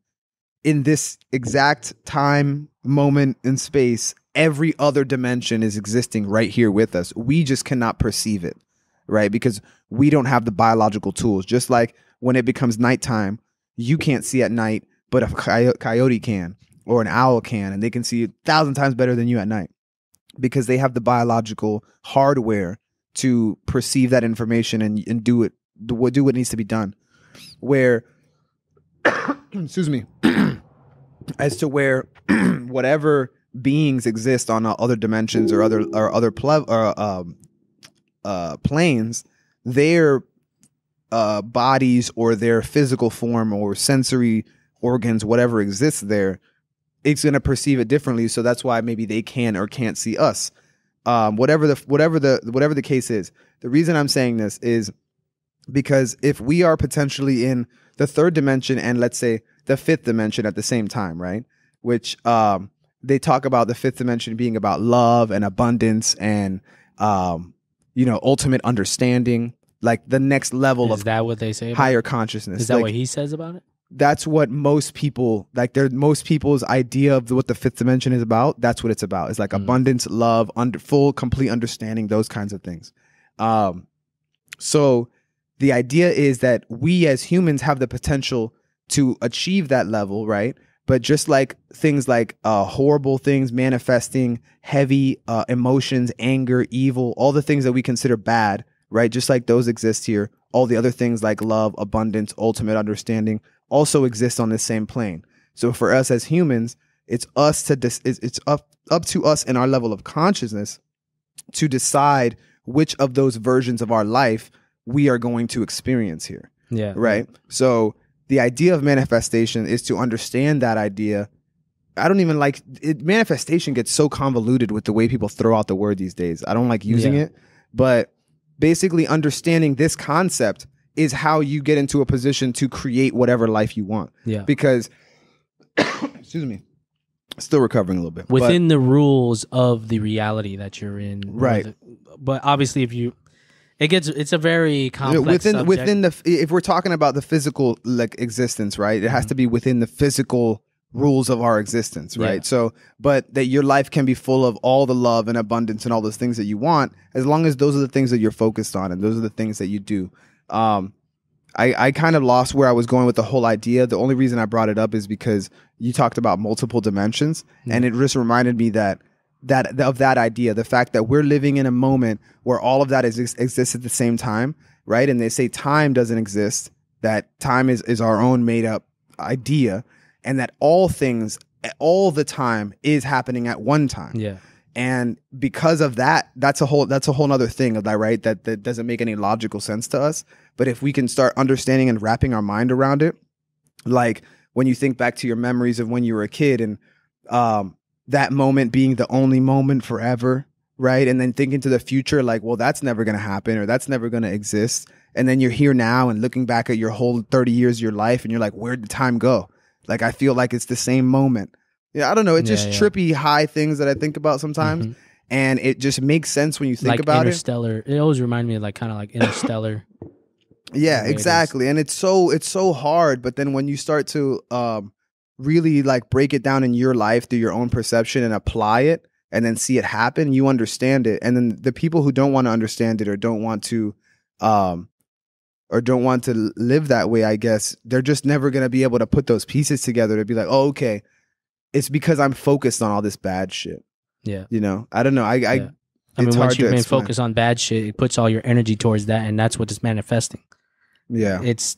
You manifest where your energy goes towards for that manifestation of whatever the reality is that you're going to experience. I mean, it just even the idea. What is the name of that guy? Mateas de Estefano. Okay, that's his name. I knew it was Steph something. Thank you. I mean, it's so hard for me to talk about because it's hard to put into words and like to bring the thoughts together. But it's so crucial once you start to do it, because even your memories, right? Every time you think about memories that are so vivid to you that you can like hear and taste and smell that moment, it's there. It's there right now. Did you know that day on the beach, right? When we were tripping, did you have like an experience of experiencing your life in that moment. Like a realization of like your memories and all your experiences in like the exact moment that you were there. Cause I had that feeling where having my father that I have, my mother, my brother, my family it was almost as if it bred me. It was kind of like a choice almost that it felt like. Right. Like I chose that family to be bred into the way that I am now. Mm-hmm. That's kind of the feeling that I got from there. And it was like a deep experience of that, where it was like I was actually able to tear, like I was kind of teary on it, where it was just like, damn, it's crazy. Like on a beautiful level where like it just felt crazy, where like all those experiences were like flooding into my brain at that moment as if they were now, but not now. Exactly. At the same time. I felt that feeling. I didn't have that exact thing that you're referring to in the moment, but that feeling, I know what you're talking about, because I've definitely had that feeling before. And that's kind of what sparked this, the thought process on understanding what they mean when they say it's all happening at the same time. It's kind of the same thing even when you think about like thinking about people that have passed that you know and love and like those memories, and it's just kind of like, well, they still are existing there. You know what I mean? There's something there. The floating planets that you talked about was one thing. The other thing was when you talk about not being flat Earth, and this is how I'm remembering what I want to talk about. You just said something that's going to throw me on another thing that's going to be real interesting about Dolores Cannon. Have you ever heard of her? No. That's going to blow your mind. Or not. You said that it makes more sense to you that in space there's floating planets and that's what the solar system's made up of. Well, right? I never said floating planets. Well, that's what I thought of. Sorry. The reason I thought about it is because when we're talking about fractals and how like the more you look into something, that's what everything else is. I know I talked about it before too when we talked about the Grinch, the entrance scene where it's going into a snowflake, because you know how snowflakes are basically fractals. And then at the beginning of that scene, they go into a snowflake, and that's where the story is. It's in the snowflake, right? The world. Okay. Like in a snowball? No, it's in a snowflake. Like the snow is falling, the camera goes into the snowflake, and then once it's in the snowflake, then you see the mountain and it's coming down on this big city and town, right? That's always like stuck out in my head, that opening scene, for some reason. I've talked about this before and you've reacted the exact same way.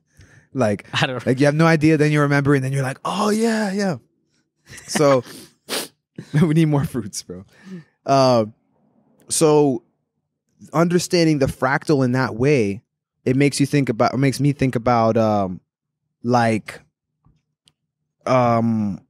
what could I say? Okay, so if you think about being out in space, right, and you have all these planets around you, right? Or you could think of them like being in water and having all these bubbles around you, right? Same concept. Well, that's basically what it would look like if you got down to like a microscopic level, right? When you look into microscopes and you see like these tiny specks and then massive, seemingly open space all around. And that's just a fractal of the universe that we're in, right? That's what we all are. Then you look at us, you look at our skin, you look at our blood, you go into our bloodstream, and you have blood, then you have all these little cells that like make up the fluid. And the more microscopic you go, it looks the same. Yeah. Right. So like that's the fractal. Every cell, like the way our body operates is the same way a cell operates. Right. Which is microscopic level. Which is why like person like Sadhguru, who keeps saying, look within, understand your body, and you'll understand everything. Because everything about you is the same with the universe. Fractal of that. Exactly. So that's why everything is all about stop looking outside, look inward. But then I guess the visual just started to hit me. It's easier. Because if you did look outwards, and because you can't ever truly understand it that way. Because you can go, there's so many complex ways to go and navigate outward that you will never find it. You can never find it. You could take you lifetimes. But if you go inward, there's nowhere to go. I just thought there is no going inward. Inward is already here. I just thought like the visual was crazy when I was imagining. I was playing with a microscope the other day, and when I was imagining, going random, like kind of a Magic School Bus style. I love that show. You remember that? The giant school bus shrinks down, and then I thought about doing that, or like Ant-Man, where they go into this microscopic level. Doing that. Thought about doing it, and then you look around. And you go to that microscopic level, but then if you were that small, you would be like like this is this outer space? Like what the hell? You know what I mean? It was just real trippy when I made that realization, and it just made more sense to the fractal concept and the idea of ourselves and like where we fit into it. I don't know if that makes any sense to anybody out on the outside of myself, but that's how I kind of talk through shit in my head. I was actually me and Andy were actually watching our old Mexico videos. And Dolores Cannon, don't forget. But go ahead. Nah, go ahead. No, because that's another thing. You go, because I'll. Well, no, I was talking about I was rewatching the Mexico videos when I went with Andy, and also on a cruise with like Felix and stuff. And when we went, we watched the video of us climbing the pyramid, and just watching the video, and I was reminiscing. It was bringing me back into that moment when I was climbing it, and I'm just like, ain't no damn way in hell you're convincing me that a bunch of slaves pulled all these stones into this perfect way to make this structure. And there's no way in hell you're convincing me that. And it was just nuts to me. Like going through those stone structures and like, and then I started thinking about the structure that Edward Leeds someone named Edward. So his name, someone named Edward out there. He made the Coral Castle. Do you know about that in Miami? No. The Coral Castle. He made a stone museum by himself. So these are like very heavy ton. I've never talked about this before. No. Okay, I feel like I talked about it before, but in another multiverse. So he makes all these structures. He did it by himself. Like these are stones that are huge that you can't move by yourself, and I could move. And he never exposed how he did it, and he was very heavy into science, and he supposedly had like all these tuning forks and stuff like that, and they were trying to say that he was saying things of reversing the polarity of magnetism to like be able to levitate the stones. And he would do things like when he would create them, he would have them, somebody come with all the stones, they'll set them down, and then overnight no one would ever see him because he would always do it at nighttime for whatever reason. I don't know why so nobody would see him. Yeah, probably. I know. Well, I know that, but it's like, why aren't you? I want to know why you're not. Why don't you want people to see it? But because it'll be more mysterious. He'll have more mystique. He'll be more renowned. Like how does he do it? If they knew how he did it, they would just be talking about how he did it. Not. I mean, it would still be mystical as hell. Yeah, but I think it. Well, yeah, it would, but no, it wouldn't. I'm just saying it what his drive mystical. was. Like, was his drive really to be famous for that? Like, why he could have been famous for discovering that. Exactly. That would have been way better. But anyways, I mean, I'm with you. I'm just so he would do all this at night, and he even created this door, this huge stone door. I'm talking about massive, that you can push with your hand gently, and it's perfectly balanced where it rotates, and you can push through it and you go through it. That's great, and it's perfectly balanced to be able to do that. I don't know obviously the mathematics on how that's even possible, but he has things like that. He has all these stone structures, and he created like a little stone garden by himself. And he actually had to move it. I forgot where it was originally. I think it was somewhere else in Florida, and he had to move it to South Florida.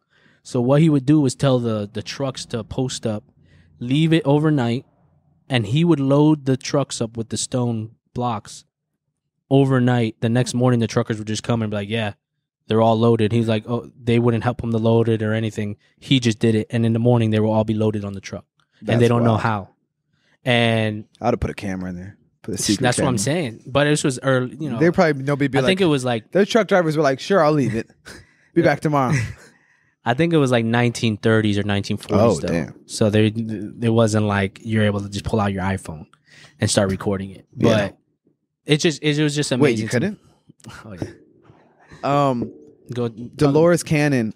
Who's that? I was gonna tell you is a lady. I haven't gotten to do too much research on her personally, but. Essentially, she was a lady who, I think she was a therapist, pretty sure, of what type, not 100%, who got into like hypnosis, right? Okay. Hypnosis and the idea of like, what do they call it?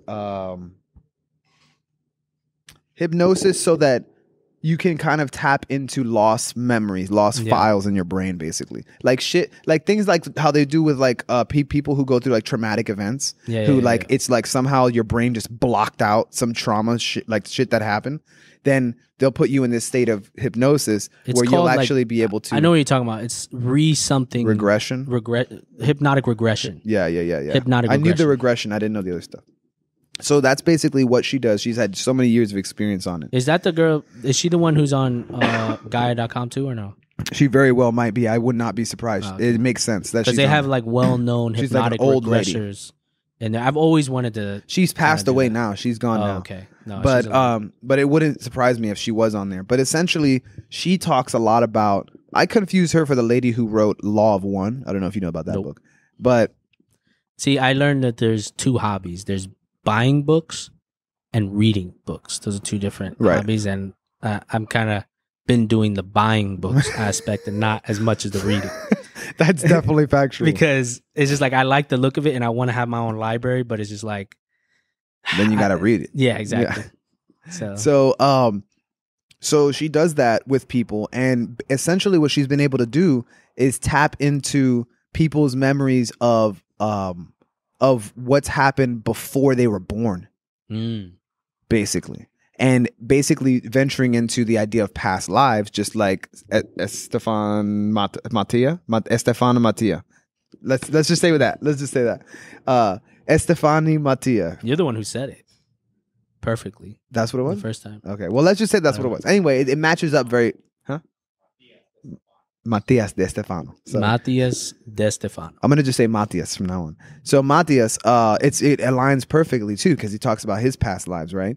And she would talk about what happens and how this life cycle works, and extraterrestrials as well. She talks about all that and how they're all tied together, just like what you talk about when you talk about. And with Manny, we're talking about the council and how things work. And you just mentioned the Galactic Federation, Galactic Federations, and all of that, and how all of this is basically how Earth is a school. How we've talked about this is where you come to learn certain things, and basically the idea of to kind of summarize it that we just talked about, where life just goes on, it keeps going. Well, it keeps going, and in infinite ways that we probably can't imagine.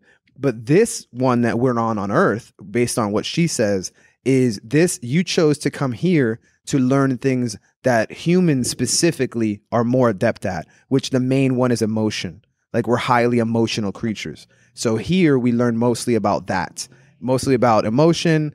That's the one that really stuck out to me.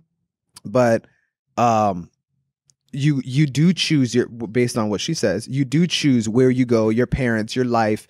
And when you choose that, you come here and you basically, you make a contract with the council, right? That says you choose your life, you choose how and when you will die, according to this, right?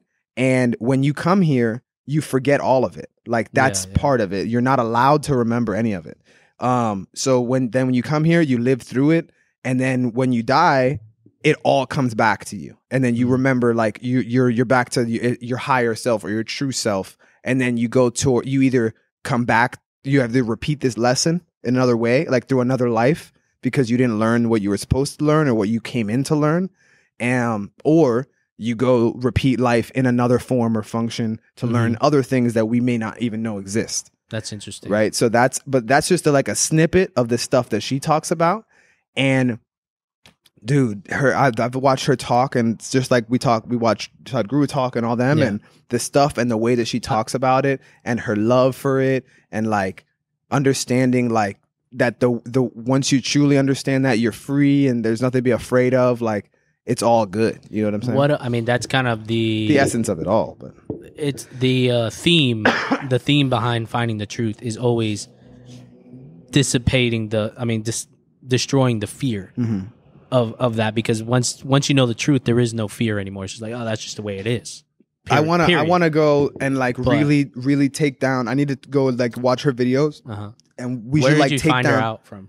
I think just YouTube randomly. I think on YouTube, and watching about like that was another thing. Hold on.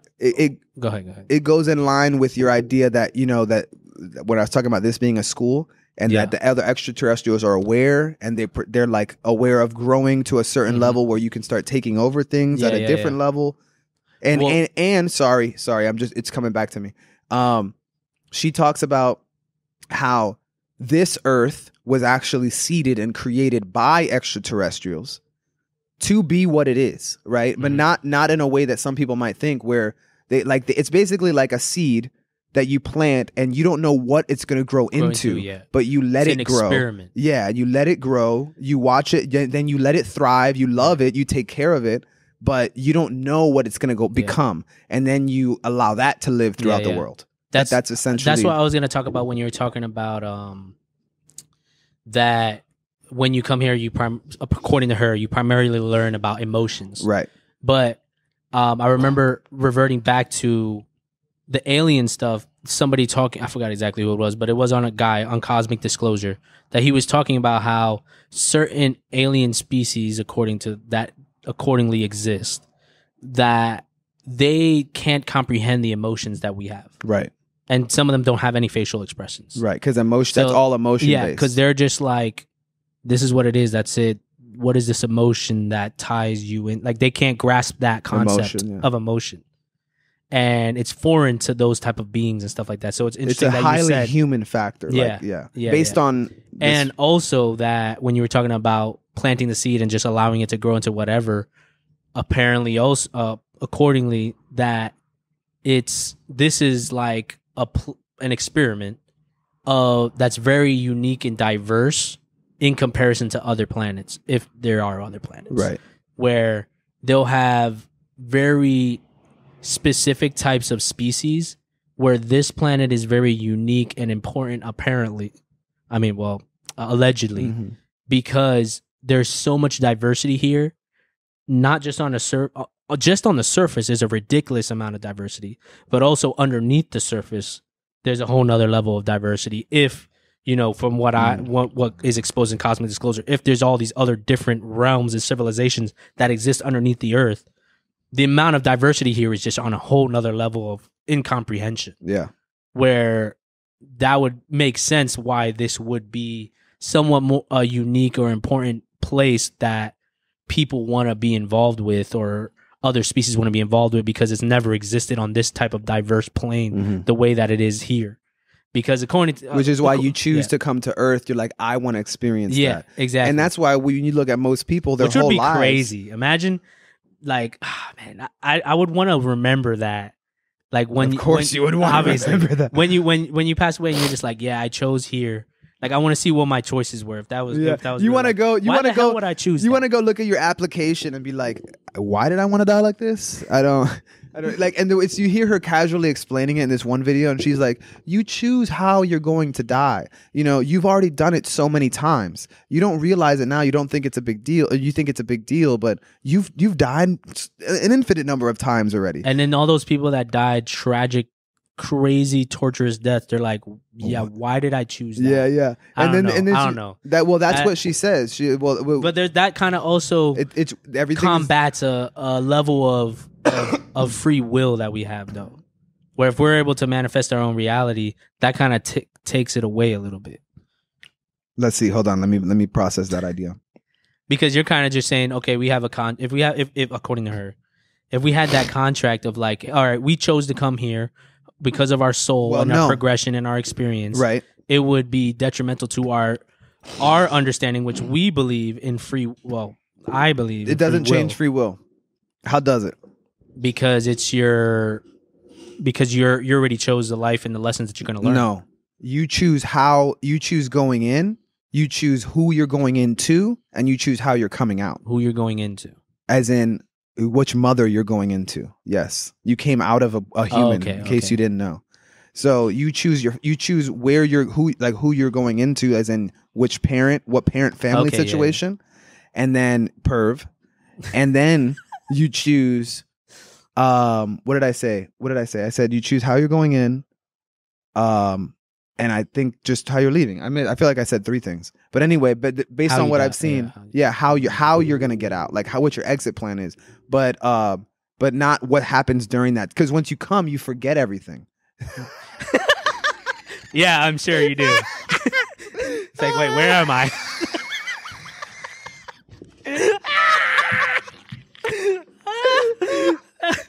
Yeah, it applies to both. It applies to both. It's so true. I'm going to sleep. Oh man! But so that's what happened. You get here, you forget everything, and then now you have free will. Now you came here to learn something. So the goal is to remember, right? The goal is to Yeah. The goal is to remember, to become that higher version of yourself, to get that lesson. Because whatever you came here for, you must be desiring it, right? You're the real you who came here. There's something about that you need to have. So deep down inside, you're seeking it. There's something in there you're looking for. We're all looking for something. It's different for everybody. So whatever it is you came here to seek, you're seeking. But if you get lost in whatever distractions or whatever challenges are in your way while you're here, that's going to happen. And that's the challenge, right? Because let me finish this thought. Because there's karma also, right? So because you've had other lives, you owe, based on her application. You owe debt. You owe a debt, right? Yeah, based on the life, you owe a debt. You can pay off this debt in multiple ways, right? So when it comes to, this is how she explained disabled or handicapped people who have, like, you know, let's say can't move their legs or whatever, you know? Because they don't eat fruits. Or the ones who are born with disabilities heavily. Yeah. Right? That you chose that body because you had a higher debt to pay, and you didn't have to choose that version, but you chose it because you wanted to pay it quicker. You said, if I go through this more difficult version of life now, if I go through it, then I'll pay off this much debt quicker and I'll get to where I'm trying to go. What would she say is the purpose of that, though? A purpose of what? Of going through that. Yes, I understand you're paying a karmic debt type of thing. Through the being born through that kind of a body? Yeah. And then what would that do to you once you're finished with that? What would that help? Get rid of, so like if you owe, this is my understanding, is that if you owe a karma, you have this baggage that's keeping you from going to either a next higher level of dimension or something. Yeah, or like to move on, like to leave this, like you've got your lesson and you got to move on, but you can't because you have to pay this off. You know what I mean? So then you're like, okay, well, I'm trying to pay it off in like 1,000 years, not like 10,000. My only issue with that, because it makes sense. It mostly matches with everything. There's little details. But the only thing is that when someone like Sadhguru talks about you can reach enlightenment and release all your karmic energy through these practices and live in this type of way and things like that. No, that makes sense. That still matches. I'm just like, okay, but those people could have chose to do that, though. No, you don't get to choose what you do while you're here. You choose that you're going in, where you're going into, and how you get out. You forget everything once you're here. I know, but you're saying that they choose to pay a debt if they were in a handicapped body, right? Right, to live that life, to pay off more, essentially. Okay, but if you could just come in here in a regular body and do the things that Sadhguru talks about and dissipate all that karma, why wouldn't you just choose that? That's what I'm saying. If you could do that? Yeah, because if that's the option in the way that what he talks about and the things we talk about. I see what you're saying. Then that wouldn't make sense, because if you died and you remembered these things and you knew about that, you wouldn't do that, because that doesn't make sense. Because you'd be like, I'm just going to go in normal and try and reach enlightenment through discipline and practice of meditation and dissipate that karmic energy rather than living this harsh lifestyle. I wonder if the idea of enlightenment itself is not just a human concept. Like if maybe at that level of your true self, right? Because there's all these things going on in this other realm that we don't understand or know about. So maybe there's information that we're missing or don't have about what we know coming in. You know what I mean? Yeah, I mean, I'm sure there's probably a million things that might connect with it. But I'm just saying, from what we understand now, that doesn't make sense to me. That piece. We would do that, because according to what he's saying, we could just dissipate all that karmic energy by doing it this way. So it wouldn't make sense to choose that. Mm-hmm. I see what you're saying. Unless you're on such a low level that you aren't aware of that, and that was your only way to advance. You know, advance in the consciousness scale. Which that makes more sense, but But I got you. I want to watch more of her stuff. I haven't even gone crazy on her content or anything because it's heavy and it's also like you really want to dissect it and digest it properly. But I thought that was really interesting, the stuff that she was saying matching up and all that. And I was just like, wow, that's mind blowing information because I don't know that like everything else, bro. It just makes more sense than most other things that people talk about. What's interesting is meeting people. I think that one of the most interesting things which is one of the reasons why we started the podcast too, is to meet interesting people and have them on here to talk that we'll meet in the future and stuff like that. Is people that we meet. Like I met this guy at my job that he saw my Sadhguru ring and he was like, oh, is that a Sadhguru ring? And then immediately I'm just like, oh shit, what does he know? And then he starts talking about the meditative practices he does. And he was putting me onto that, which I forgot to actually hit him up so that he can tell me these things that he's done. But he was going to these temples and trying to do these meditations before he found out about Sadhguru. And then he traveled Europe for 12 years, which, I mean, I invited him on the podcast and he said that he's definitely down to come. And I think he would be a great guest for us. But he starts talking about his life and I'm just like, damn, he was born in Egypt. He was here for like, he graduated high school here for like a couple years, something like that. Then he went to UCF. Then he left. He didn't even mean to be a musician like that, but he ended up getting gigs for 12 years in Europe. And he just doing what? He plays an instrument? Yes. I forgot what it was that he plays. He's a guitarist? But maybe, actually. I'll teach him. We could jam out, bro. Oh, yeah. No, you won't be able to jam. Nah, we could jam out. But and then it turned into something more than that. And him obviously being a musician, I'm sure he understands more about Sadhguru understanding music and frequencies and stuff like that and the way that works because that all resonates with the same truth. But it's just interesting meeting all these different people and even going to, like, let's say when I went to go meet Sadhguru in Tampa and you're around, everyone that is there has a certain level of understanding. Exactly. Yeah. Or is at least seeking something because the problem, I think it's more prevalent now. We see a lot more people now just because of the stuff that's been going on. Hold on, my bad. Before I forget, because you just mentioned something there, just so we can forget about the last thing. The emotion and getting distracted. You said seeking. That's what reminded me.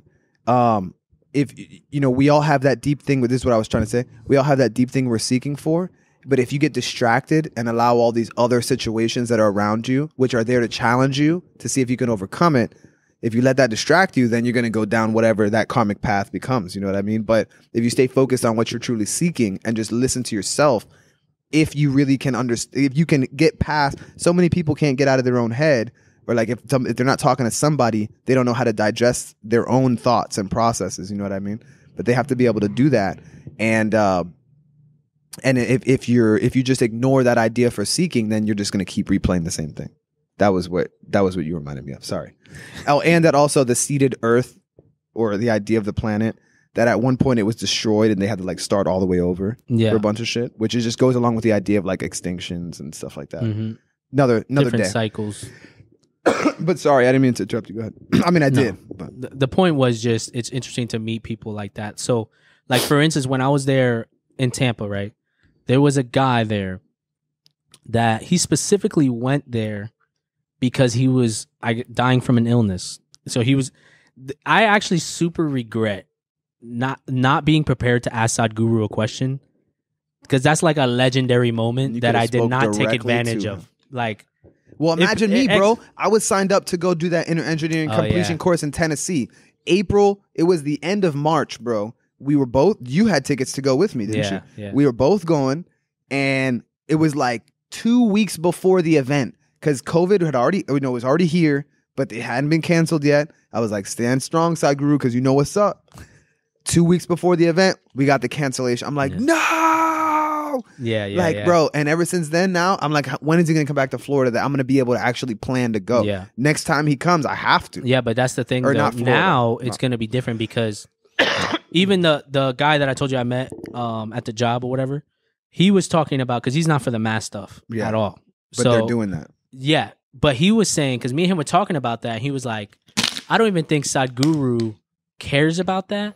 It's his volunteers, because it's a whole volunteer organization he's running. Exactly. And it's very complex when you're running that organization because there's so many battles that you would have to pick fight. your battle. You got to pick your battles. Yeah, which, I mean, it's worth the battle for me. But I mean, I've even been learning that in my life now, especially with because you don't really see him wearing it. I seen him I see him wearing it like a couple times. Like, unfortunately. What, a mask? Yeah. I have not. I've seen him wear it a couple times, unfortunately. And it kind of like, I was like, you're like, well, fuck Sadhguru. No, I'm just playing. Nah. Headline. Headline right there. So clickbait. He was saying that he wasn't going to an event that he knew about because of the fact they were trying to make him wear a mask. He was like, yeah, fuck that, man. I'm not doing that. And I respected him for that. And I was like, damn. Even though it's like 50-50. You want to respect him and be like, nah, we should go. But like it was like, but we didn't lose respect for Sadhguru. For sure, that was the thing. Because you have to understand of that situation. It's a very complex situation with that because it's a volunteer force. Yeah, you know what I mean. It's a totally different thing. Yeah. But back to what I was saying with the guy going over there was people going specifically there. Like he asked Sadhguru a question saying, I'm here because I want you to help me, and because I'm dying or whatever. And then he was pretty much, from what I remember, because I don't remember the exact thing that Sadhguru said. There's a video? No. You were there. Yeah, I was there. And Sadhguru pretty much was saying there are master herbalists that are there that could help you. And he was kind of giving you that, but he wasn't really saying that. He was pretty much kind of saying like, he can't help you, but you got to do it. Look, you got to do it on your own. Don't ask me. Don't be looking for me to save you. Like you need to make the changes you need to make. Exactly. You got to do sadhana. You got to do herbs. Yeah. He was pretty much telling him that. And it's more like if you really wanted it, that's what I got from it. Right. It was like he wasn't going to sit there and try and beg him for him to do what he would know he needs to do to get help. He's just telling him, this is how you do it. This is whatever. And if you really wanted it, you go on. Because at the end of the day, you know, when you get scared, like if it's your life, right? I understand what he's saying. Like, maybe he had terminal illness or something, right? And he knows, like, I'm really about to die, and it's scared, and he never done anything about it. And he's like, this guy, it makes sense, but I really, really want your help. You're helping everybody, but at the end of the day, nobody can help you. Like, you have to do the work. That's what everybody always tells you. You know what I'm saying? Like, you get in what you put out. But if you're just sitting there at the end and you're still like, well, I know I could do that, but I'd rather just wait till I can ask you straight up. You know what I mean? Like, you have to just take that accountability and be like, bro, you're not doing it.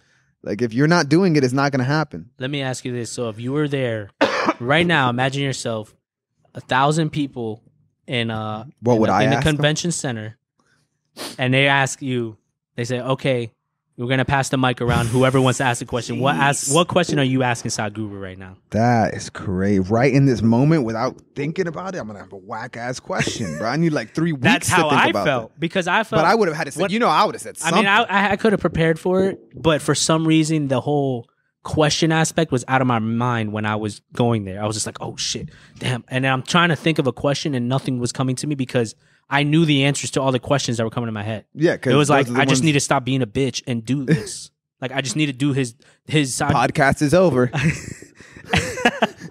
I just need to do the sadhana. I need to do Shambhavi Mahamudra. Like I need to do those things and just keep doing them. So it's like there wasn't any questions in my mind because that's the answer. There wasn't any legitimate questions. Legitimate question. Because if I would have asked one, it would have just been like, I already know really what you're gonna say. You're gonna say to do this because I watched a million videos at that point already of how he talks and what he talks about.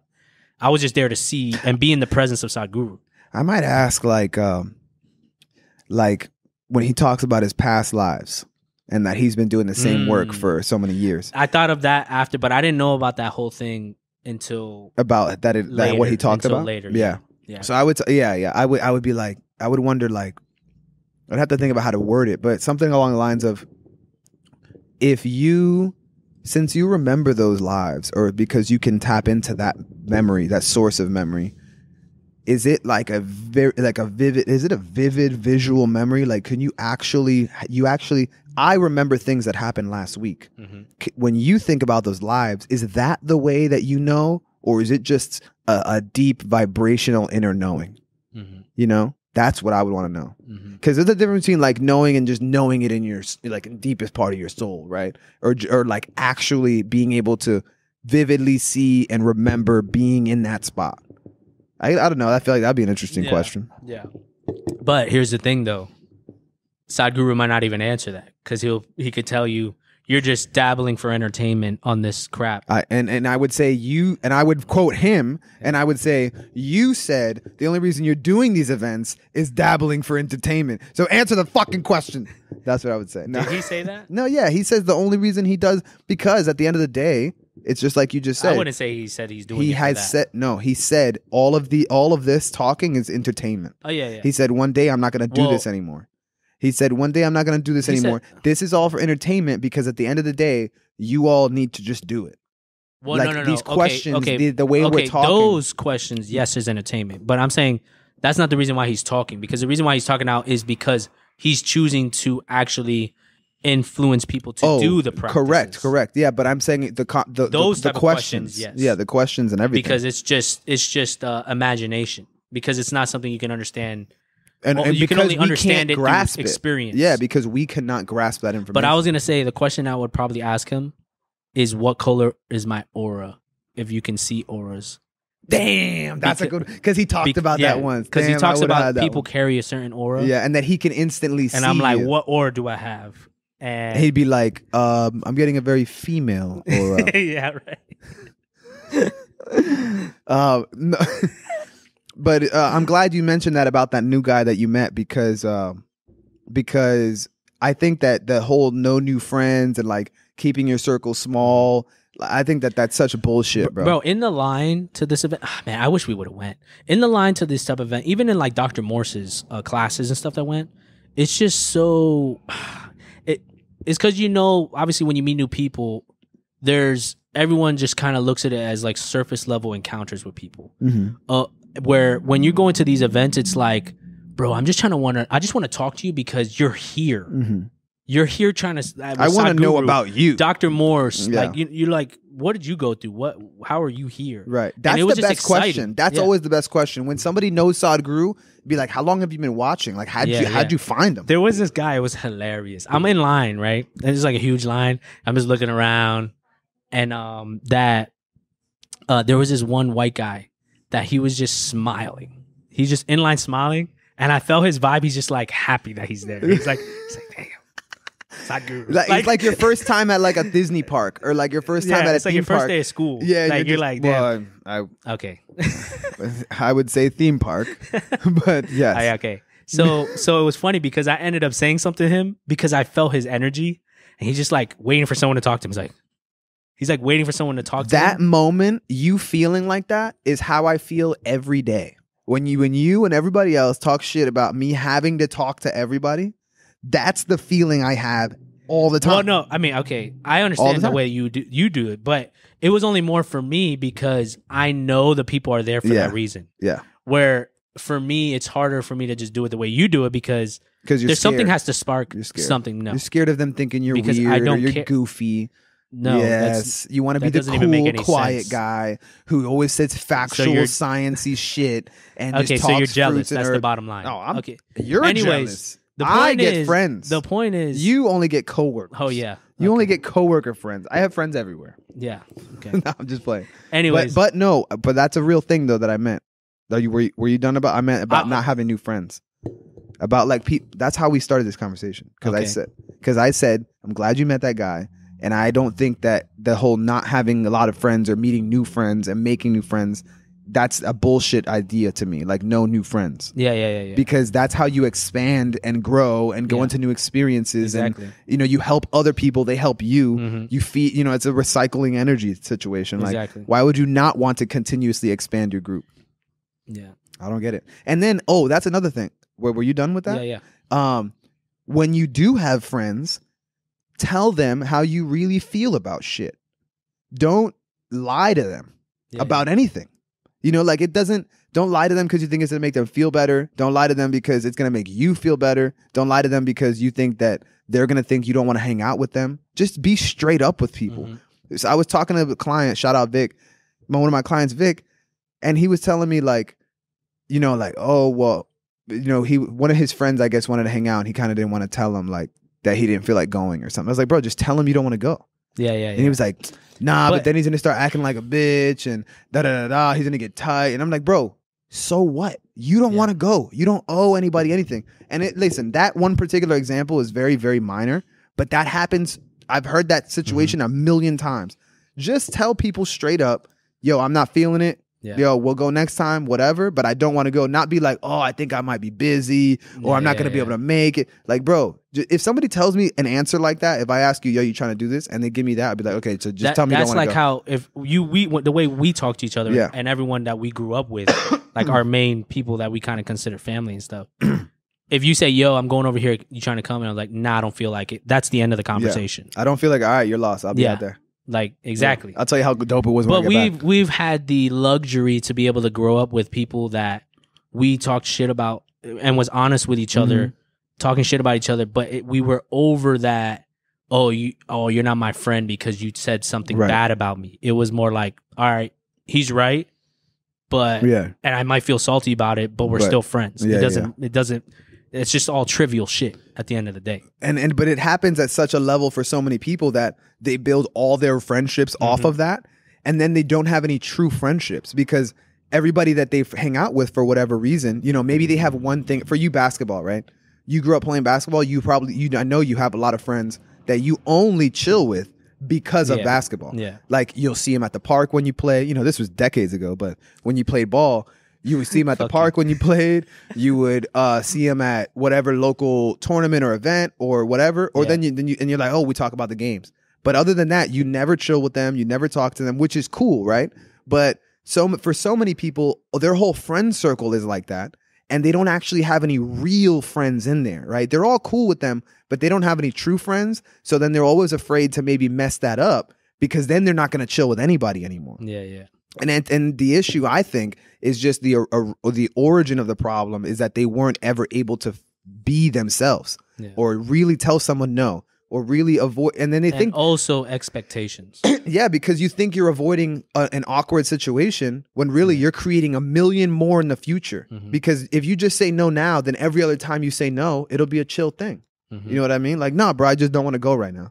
Like, and then if you say no and I'm like, come on. Like, I noticed just obviously I hang out with a lot of people, different people.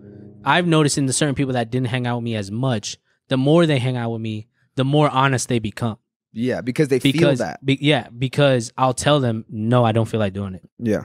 Nah, I don't want to do this because of this. And they're just like, some people have never even had somebody say that. No, yeah. It's just like, bro, I just don't feel like going, period. Like, that's it. Yeah.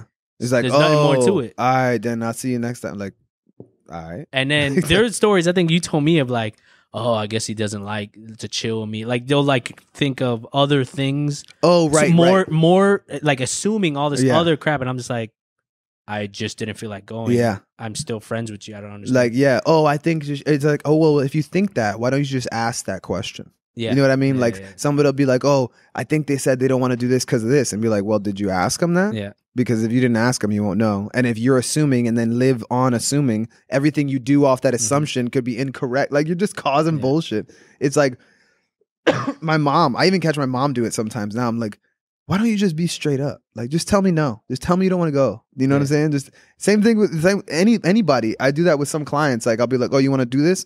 And like to their hair, and they'll be like, bro, you could just tell me no. Like, and then it makes them feel comfortable after you say that. And like, okay, yeah, no. Yeah, exactly. Like, just tell me no. I don't care. You're not gonna hurt my feelings. That's what I was saying. That we had the luxury of growing up in a circle of friends that we said it straight up. Yeah.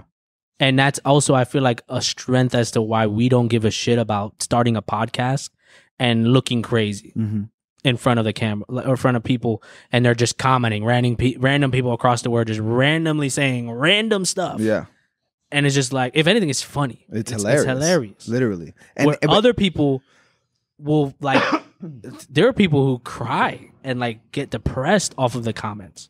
I seriously don't give a shit. Bro, there are children who kill themselves because of social media. There are teenagers who are depressed and kill themselves. That's crazy. Yeah. And I mean, that got real dark real quick. Yeah. But the same situation happens with couples. Couples, I told you about this, the same thing. Couples will not be straight up with each other, not truly tell it, because at the beginning, first few months, it's like honeymoon phase. It's just cute kisses, hand hugging. excuse me, sorry. Cute kisses, hand hugging, you know, cute texts, maybe a little booty pic here and there, right? But at the end of the day, if you don't start showing this person who you really are, how you are with your boys, how you are as a person, they're not going to know who they're getting into it with. And then every other time, that's like the guys you see that are always, when their girls around, they are a different person. Yeah. They are not the same person at all. Mm-hmm. That means that relationship is probably based on horse shit. Yeah. You know what I mean? They probably Why have are you using the quote of the guy who said everything I said about the fruits and diabetes is horse shit? That's where you got that from. No, I really didn't. Okay. But that's hilarious. Damn, somebody really remembered that shit. But anyway, it's horseshit, bro, because you can't be your true self. It's going to cause all these problems. And now you guys are with somebody for the wrong reasons, and you're expecting this person to be the person you thought they were. Like, it's like, bro, just be honest with each other. If you don't want to go to the store, tell her you don't want to go to the store. Yeah. Don't go to the store, be pissed, cause an argument about some other shit because you didn't want to tell her that you didn't want to go to the store. Yeah.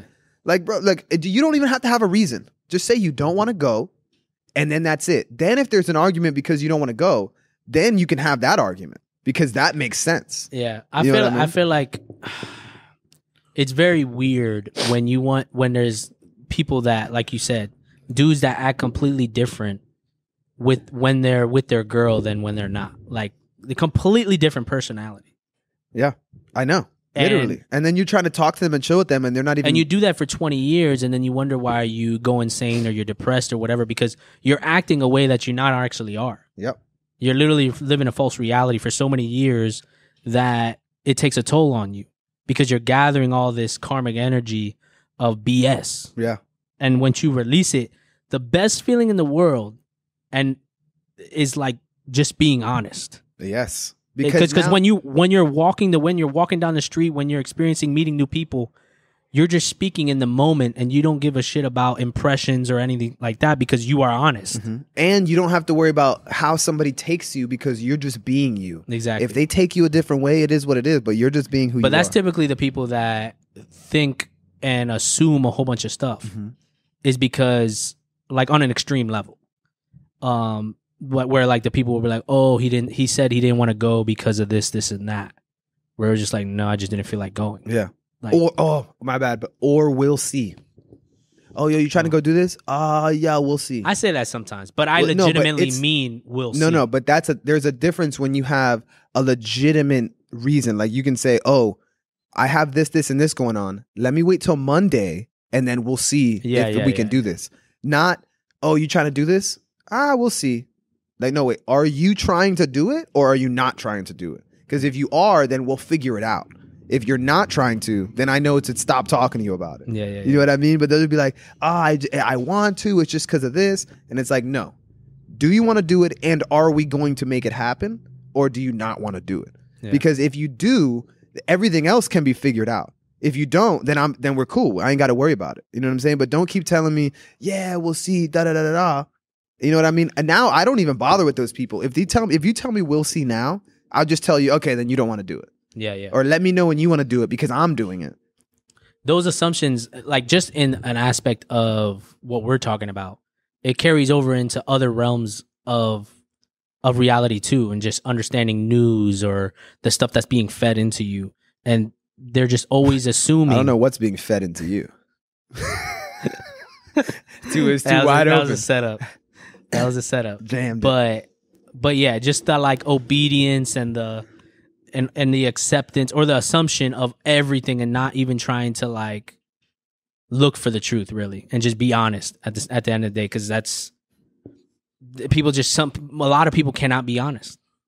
I mean, it just comes down to the being secure. Like, you want to be secure in your world of thinking that everything is cool and there's no negativity or nobody's going to tell you no or reject you. It's rejection is like, that's your fear. Your fear of rejection is your security is based in your fear of rejection, right? You think that if you're not getting rejected, then you're good right here.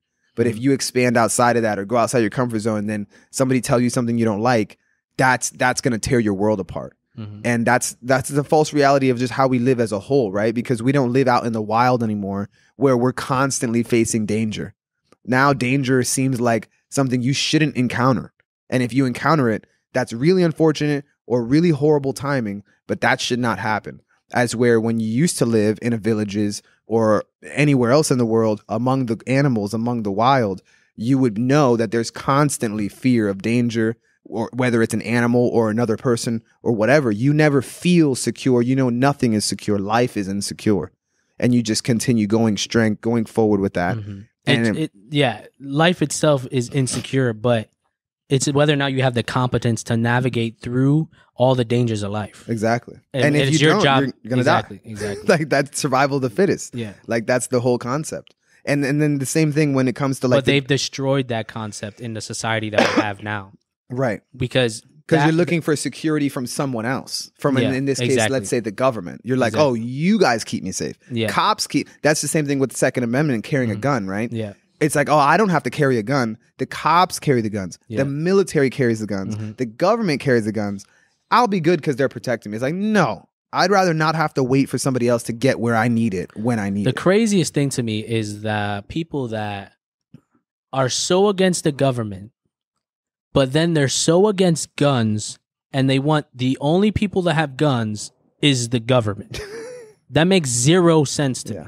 I had a follower. I had a follower comment the other day on that thing. I reposted it after you did the Trojan horse. With the government and unlimited power. And her comment back was like, okay, like LOL, just take the high capacity magazines, LOL. And I was like, and I was like, that's what she commented on that. No, she like replied to the story. Well, I mean, that's what I meant. But not that mattered. But anyway, she replied, and I was like, no, I'm keeping those two. I'm keeping all of them. If anything, they're not high enough. Yeah, it's like it doesn't change anything. Like, whatever the government has, that's what I'm trying to have. Yeah, exactly. Tanks included. Like I don't. So I mean, Texas, they got missiles tanks included. Yeah. Like and then she's like, oh, I got my handguns, and I'm like, well, first of all, I'm proud of you already because you have a gun. I'm like, good. So it's good to see you're like you're leaning towards the right direction. Just the high capacity mags thing makes no sense. And even I had a client the other day who said that too, and I didn't even bother because I was just trying to be done. But I was cutting his hair, and he said something. Oh, he was like, yeah, those guns aren't for killing animals. Those are people killing guns. And I'm like, yeah, exactly. That's what guns are in designed case to I do. need to. Like, I don't want to, but if you are trying to threaten my freedom or my family's freedom or me or my my health or their health, then I will want that for that. I don't necessarily want to kill you. I want to stop you. But if you die in the process, you just shouldn't have been there in the first place. Is the intention behind the tool, because the gun is just a tool. Yeah. The intention behind it, which is either you're going to, and it's supposed to be for protection. Yeah. Well, of your freedom. a lot of people don't even understand that so the military, they're not allowed to use hollow points because it's more likely to kill you. Yeah. That's not the goal when you're going to war with another country of shooting them, right? The goal is to stop them, to keep them from fighting in the war, from hurting you guys. But the goal isn't to eliminate and kill them. That happens as a byproduct. That's why they use that's why they use the full metal jacket rounds, because they're more likely to go through and through. They're more likely to get that soldier out of the fight. Then their medics can take care of them, and we keep it moving. Not let's kill all these. Is that really the reason why? Yeah, that's why. That's why it's a NATO round. It's a United Nations round. Oh, my favorite. Anyway, it's that way on the level that we're discussing because that's what it's for. Because the intent is not to kill. Just like they teach you when you take courses for self-defense, the intent is not to kill. The intent is to stop the threat. It just so happens the most effective way to stop you as a threat is to hit your vital organs. Because if your adrenaline's pumped up, you've seen plenty of videos online, people drugged up, adrenaline's pumped, even no drugs, they get shot a couple times, they're still going. They haven't been hit in a vital spot to stop the threat. A normal person will get shot, or maybe before. First of all, I would say a good normal person would just not put themselves in that position. Yeah. Next level, you make some bad decisions, you get in that position, you see a gun, you stop. Next level, you don't stop, you get shot, you stop. Right? Or you end up getting shot in a critical spot, and unfortunately, that's how they stop you, and then you die. right? But that's not the goal. It's just a lot of people think instantly, oh, you carry a gun, you want to shoot somebody, you want to kill them. There might be people out there like that, but that's not what self-defense is about. Yeah. It's just about making sure you can stop whoever's doing something to you or your loved ones that they're not supposed to be doing. So, sorry, I just had to go on that one. But that comes down to you're like the decisions that person's making, give or take whether or not they're on drugs, like their level of consciousness, right? Like, why are you doing what you're doing in the first place to be in this position, and what you're listening to? Because you have the devil and the angel on your shoulder, right? Which I never conceptualized as a kid that is your consciousness, right? Like, that's your voice in your head that's telling you the things you know you should do, the bad things you could do, and having the battle between yourself, right? Yeah. That is, and being conscious is choosing what outcome are you trying to have out of this, and how and which decisions are going to lead that way. Exactly. And if you don't know how to have that battle, right? If you look at that angel and that devil on the shoulder as an external voice or as an external force, and don't understand that that's you and that you know the right way to go, you have all these options that you can distract yourself with, but you know which way you're supposed to go, and that it's your decision from there. So go ahead. That was the final thought on that, is just that I just never really understood that is you, right? The same thing we talk about with God, the ultimate power, the force, like all of that is you. Everything you're thinking in your mind, everything that happens, that's God. Like you thinking, you talking to yourself, you praying, it's all God. Like, what are you going to do about it? Like, because you're going to live with those consequences. And that's the same thing with the angel and devil. So it's just that consciousness, that's God. That's what you are. Until you realize you signed a contract and you already made that decision before. I'm just talking. Of just how you leave. Yeah. which when she said that, I was like, damn, which way did I pick? So far, it sounds stupid. Which, by the way, if you don't remember how you are born, because you don't remember being born, right? Yeah. Then you're not going to remember the act of dying, or it's easy to think that, or it's easy to like go with that conclusion. Like, oh, I didn't remember. Maybe, being born is such a traumatic physical event that you don't get to remember it because it was that tough. That's why you come out bawling and crying so bad, and like they cut your like cord, your tube to your mothership. Everything's going wrong. Well, it's the same thing when we leave here, right? Like something's getting cut so that we're out of this. Have I told you about people experiencing their past, supposedly, allegedly experiencing their past lives, but then they experienced a traumatizing event that they experienced in the past? No, but that's kind of along the lines of Matthias. So Dr. Morse was talking about, and Sadhguru talks about that too, where you shouldn't really look towards that because most people won't be able to handle it. Because if you had a very torturous life, you're going to bring all of that into your new life that you didn't go through all that. And then it's a risk, which is why they say it's not really a good practice to try and search for that. It's like you're not going to gain anything from that. There's a reason you don't remember. Dr. Robert Morris talked about this girl who ended up remembering, allegedly. I keep saying apparently, and you kept fixing me throughout the podcast. Anyways, allegedly remembered her past life, and she actually got raped in her past life. And she had to bring that energy back into her new life, and she always said that it wasn't worth it. Yeah, it wasn't worth doing that, and that's when it hit me, the dangers of it. Yeah, because imagine if you were tortured, like if you were a soldier or something, you were tortured to death slowly, and you had to bring that experience back into this life, and you're just like, damn. And at the end of the day, I think to a certain extent, this kind of all just goes down to like the truth is what you know it is. Like your life is going to go the way you see it going. Whether that's good, bad, or indifferent, that's how yours is going to go. Your reality is how you form it, right?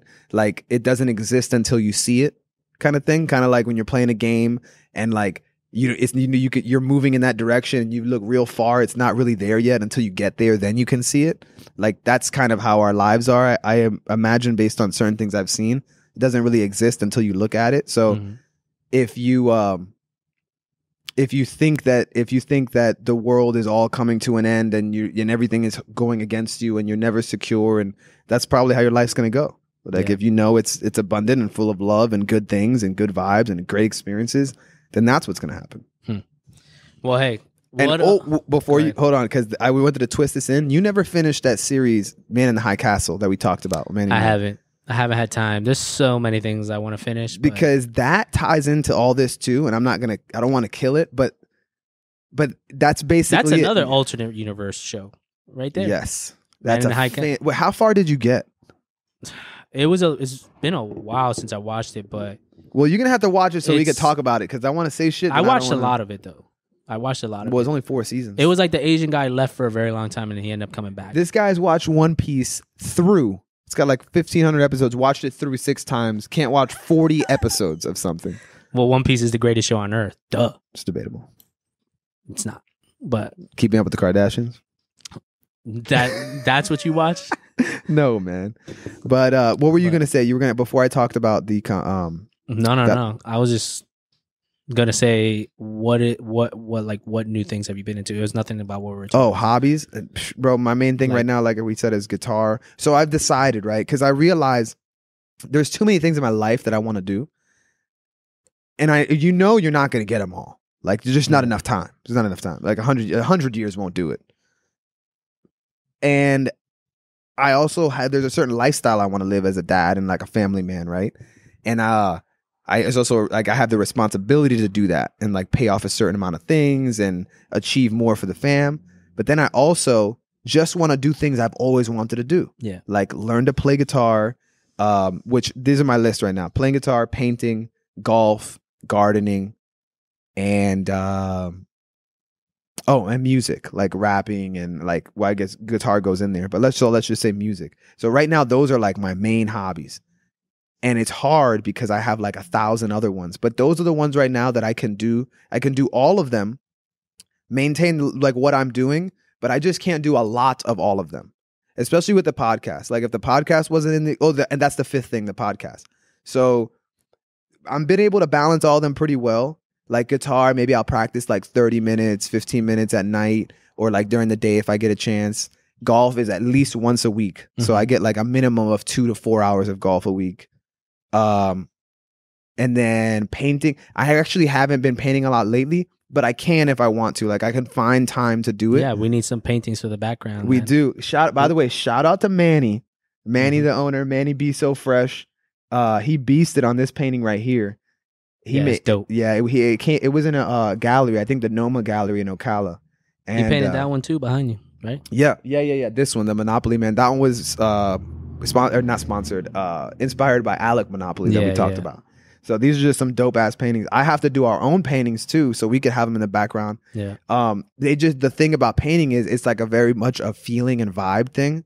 So if you're not fully like, yes, I'm gonna sit down right now, I'm gonna paint some cool shit, just be zenned out. If I'm not feeling like that and I don't have time, then I won't do it. Because if you try to force it, and I've learned that, not just from Manny, but other artists and stuff too, but I've learned a lot from him, just obviously being in the shop and like practicing and having our paint nights. I really, really enjoy it, man. But that's like we talked about in episode 8 with all the creativity and it's not stopping. You know what I mean? If anything, my drive to do things more creatively is going higher. And my fear of what people think of it is dropping lower every day. It's more just about having fun and then sharing it. There's a certain way you want to present it because kind of like anything, just for style, not like, oh, you have to like it, but I just want this to come off as my style. But even that, it's just about sharing it, which is why even though I hated TikTok so much, and a piece of me is always gonna, but that's also why I'm kind of glad that we gotten on there. I talked to a client. You might think this is mind blowing. He told me he doesn't even watch YouTube. He doesn't watch TV. He only watches TikTok. That's crazy. And it's crazy, but think about how many people that is.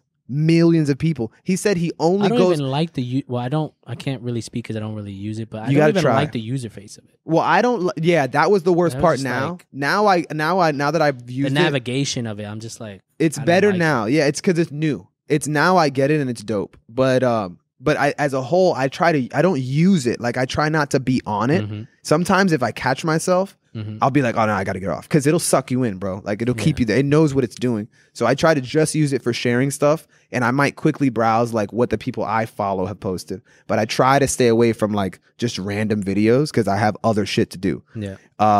But now, so I'm going to keep doing that. I think that's cool. Just the idea of sharing things like the fitness or the garden, because I think that it's cool if you don't want to share it at all. That's how I've mostly done my life. Like I put like certain things up, but I don't really show what I'm doing and what's going on.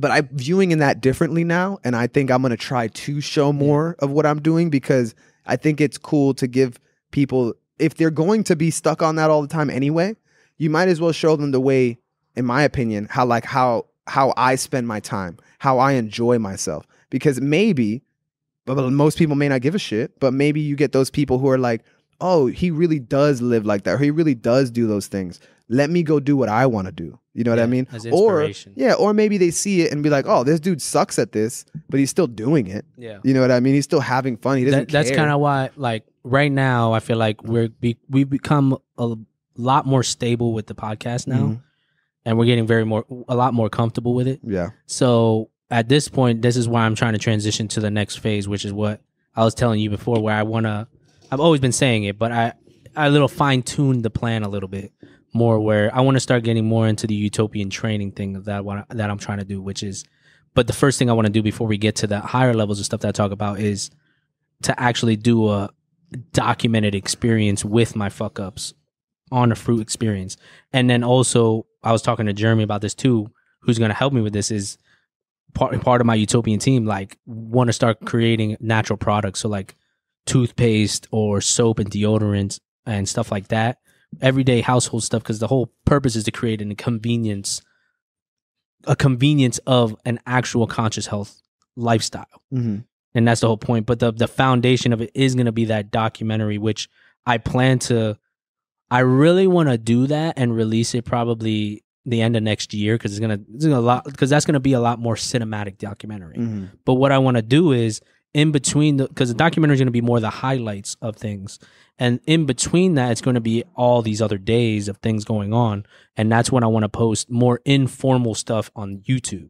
So if you watch the documentary, it can inspire you to get to this level, because that's going to be the foundation of what my vision is for Utopian Training and becoming a utopian lifestyle or whatever. But then you can go to the YouTube and watch the informal videos of all my daily things that are going on. But the video is more for inspiration and the journey and the obstacles that you have to overcome to get to this point. Right. Because it's not all roses and daisies going through this. It's hard, and it takes a lot of discipline, which is why I've been struggling for so many years. Right.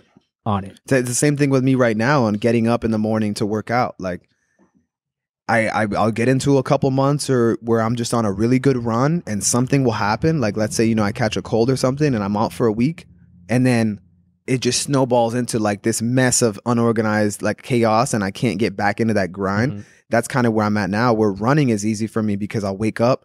I could easily go out and run 30 minutes, up to an hour if I'm want to go extreme, which I don't usually. But to really focus, it takes a lot more focus to do a good weightlifting session than it does to do a good running session. It's crazy because I used to be able to lift weights like it was nothing. Like, I don't know if you remember how it was. Like, 45-minute session, boom. Yeah. Oh, it's like, duh. Every single time. Like, it was nothing. Consistent, Yeah, like for years. For a very long time. And the fact that I've pretty much gone, now I would say probably 8 years of inconsistency. It feels I literally feel like I'm living a different lifestyle. Well, I would say you've been very consistent not working out. I would say that you've been very consistent. No, but that was, for me, that's one of the things I want to work on, is just making sure. And I think, I don't know, I'm kind of torn because I know documenting it, let's say for TikTok or for whatever purpose, it seems like it'd be cool, not only for like keeping yourself accountable and for sharing with people who might gain something from it, which, by the way, I forget a lot about the younger kids, right? Only because we're older, we always think about our peer group all the time.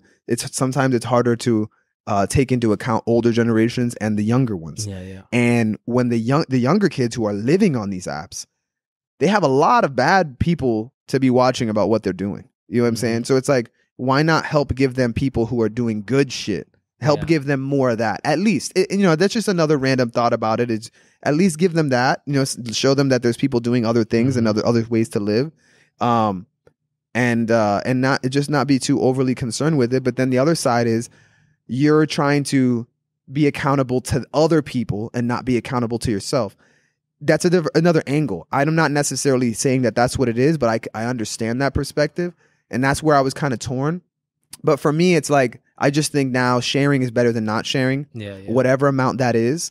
And whoever wants to be a part of it, they will, just like our podcast, right? Whoever wants to be a part of it will. And whoever doesn't might check it out. We appreciate them for checking it out, which I've been getting new people, by the way, who've been telling me they've been peeping and that they enjoy it. Well, now that we've gotten quite a few episodes out, people are going to start being like, oh, okay, these guys are actually serious. Because when you do like one or two, they're like, okay, we'll see how far it goes. Yeah. Because obviously that's the way you look at people that you know in your direct realm of friends. But okay, we'll see how long he's going to do it. Yeah. And then once you just see, it's like, for now, like the podcast now to us is kind of getting to the point where it's just like, oh yeah, we're kind of automatic. Yeah. It's not even like a thought. It's like, oh yeah, doing a podcast. Yeah. Boom. And it's just part of the schedule. Automatically. Like, so shout out Boldy. Boldy was like, yeah, I'm on episode 5. It's hilarious. I'm well, you got it's funny. He hit up Jeremy actually. Oh yeah? Yeah. He told him that. He told me, I was like, yo, it's like good shit, man. He's been having a good time, and I just appreciate anybody who checks it out. Like I said, whether you like it or not.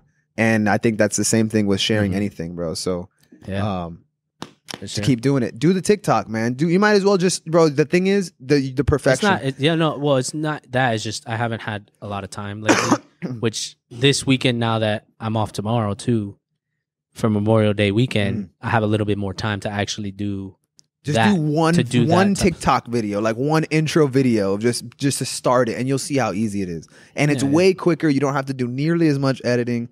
So you just got to get it. You just got to do. It's quicker to post too, because Instagram, for example, it's way quicker to post our reel for me on TikTok than it is to post it on Instagram. There's like more it's more complex of a posting thing. And then also just how quickly it pushes it out just to more people. Yeah. I've become a fan of that aspect. It's just constantly remembering to record shit and put it out there. It's like, all right, we got to do it. Yeah. So go work out.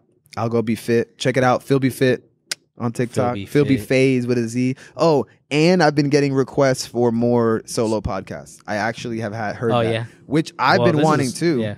I've been wanting it too. We're gonna do a lot more solo podcasts, but and also I was gonna say keep a lookout, because even though I know you're not gonna believe me, I'm gonna start posting videos on YouTube of the fruit experience. Oh, of that. Yeah. Well, with what I was gonna say that like I'm gonna do on a weekly basis, probably. That will be you should on Utopian do that. Training. You should do that, but that will be more time consuming and harder than starting the TikTok. Well, yeah, of course, but I'm doing it for the documentary as well as YouTube, and it's because I want to record the experience on a detailed level that's never been done before. I think that if you do the TikTok first, if you do one TikTok and you see how that piece works, the result of how much is TikTok paying you? Hold on, just listen to my thought process, because I went through this the first time I started, and I should have kept doing it, and then I stopped. I did this. This is exactly what happened. I started TikTok. Then I stopped to do my YouTube. Then I realized, though we're different in this form, I realized I didn't want to do it in that way, the way I started it. Yeah. I still want to do it in a different way with time. But that's not a priority. But I realized TikTok is better for what I was trying to do. Yeah. And what I'm going to do now is take whatever videos I already made for YouTube and just cut pieces out for different TikTok videos, like small snippets. So I think you should do that, because it will keep you more focused to actually make the full video, but give you something immediate for execution. So you do that. I'm going to do the fitness one, and because the garden's also growing, and then I'll have to find a big ass canvas like this to do our painting. I want to see you in the next. Oh, you can't give me a timeline, because it's the vibes. That's the part that sucks. You just got to paint 2 months. That's a lot of padding. You got a lot of padding. Yeah, padding room. I don't wear pads, bro. I don't know about you. Anyways, that's a lot of time, and I want this year. That painting is a long time. Can I do this year? Can we get a painting like this year? Like this? Size. I wouldn't say like size-wise. Yeah, definitely. Size. Obviously not exactly like this. I could definitely do something. Well, you know what we can do? Can you give me a big one? Another big one of Luffy? That's gay. No. Paint. Okay. You gotta paint me. You gotta pay for that, because you got the first one free. I'll paint it. I'll pay for it. what I might do even is get a big one like this. No, Depending on what you pay. and do like just keep it in the background while I'm like in progress. We'll see. I don't know. Never. No. Maybe not. Maybe not. Maybe not. We'll see what happens. That's like post. No. You gotta, well, forget that. Forget that. I'm thinking out loud. Anyways, I'm thinking out loud. But anyway, good episode. Good talk. Good talk. We'll hit a little. Shout out Manny for the Congos and the art, man. Good looking out. Until Hair Junkies in next time. Ocala, come check us out. And until next time, shout out. Yep.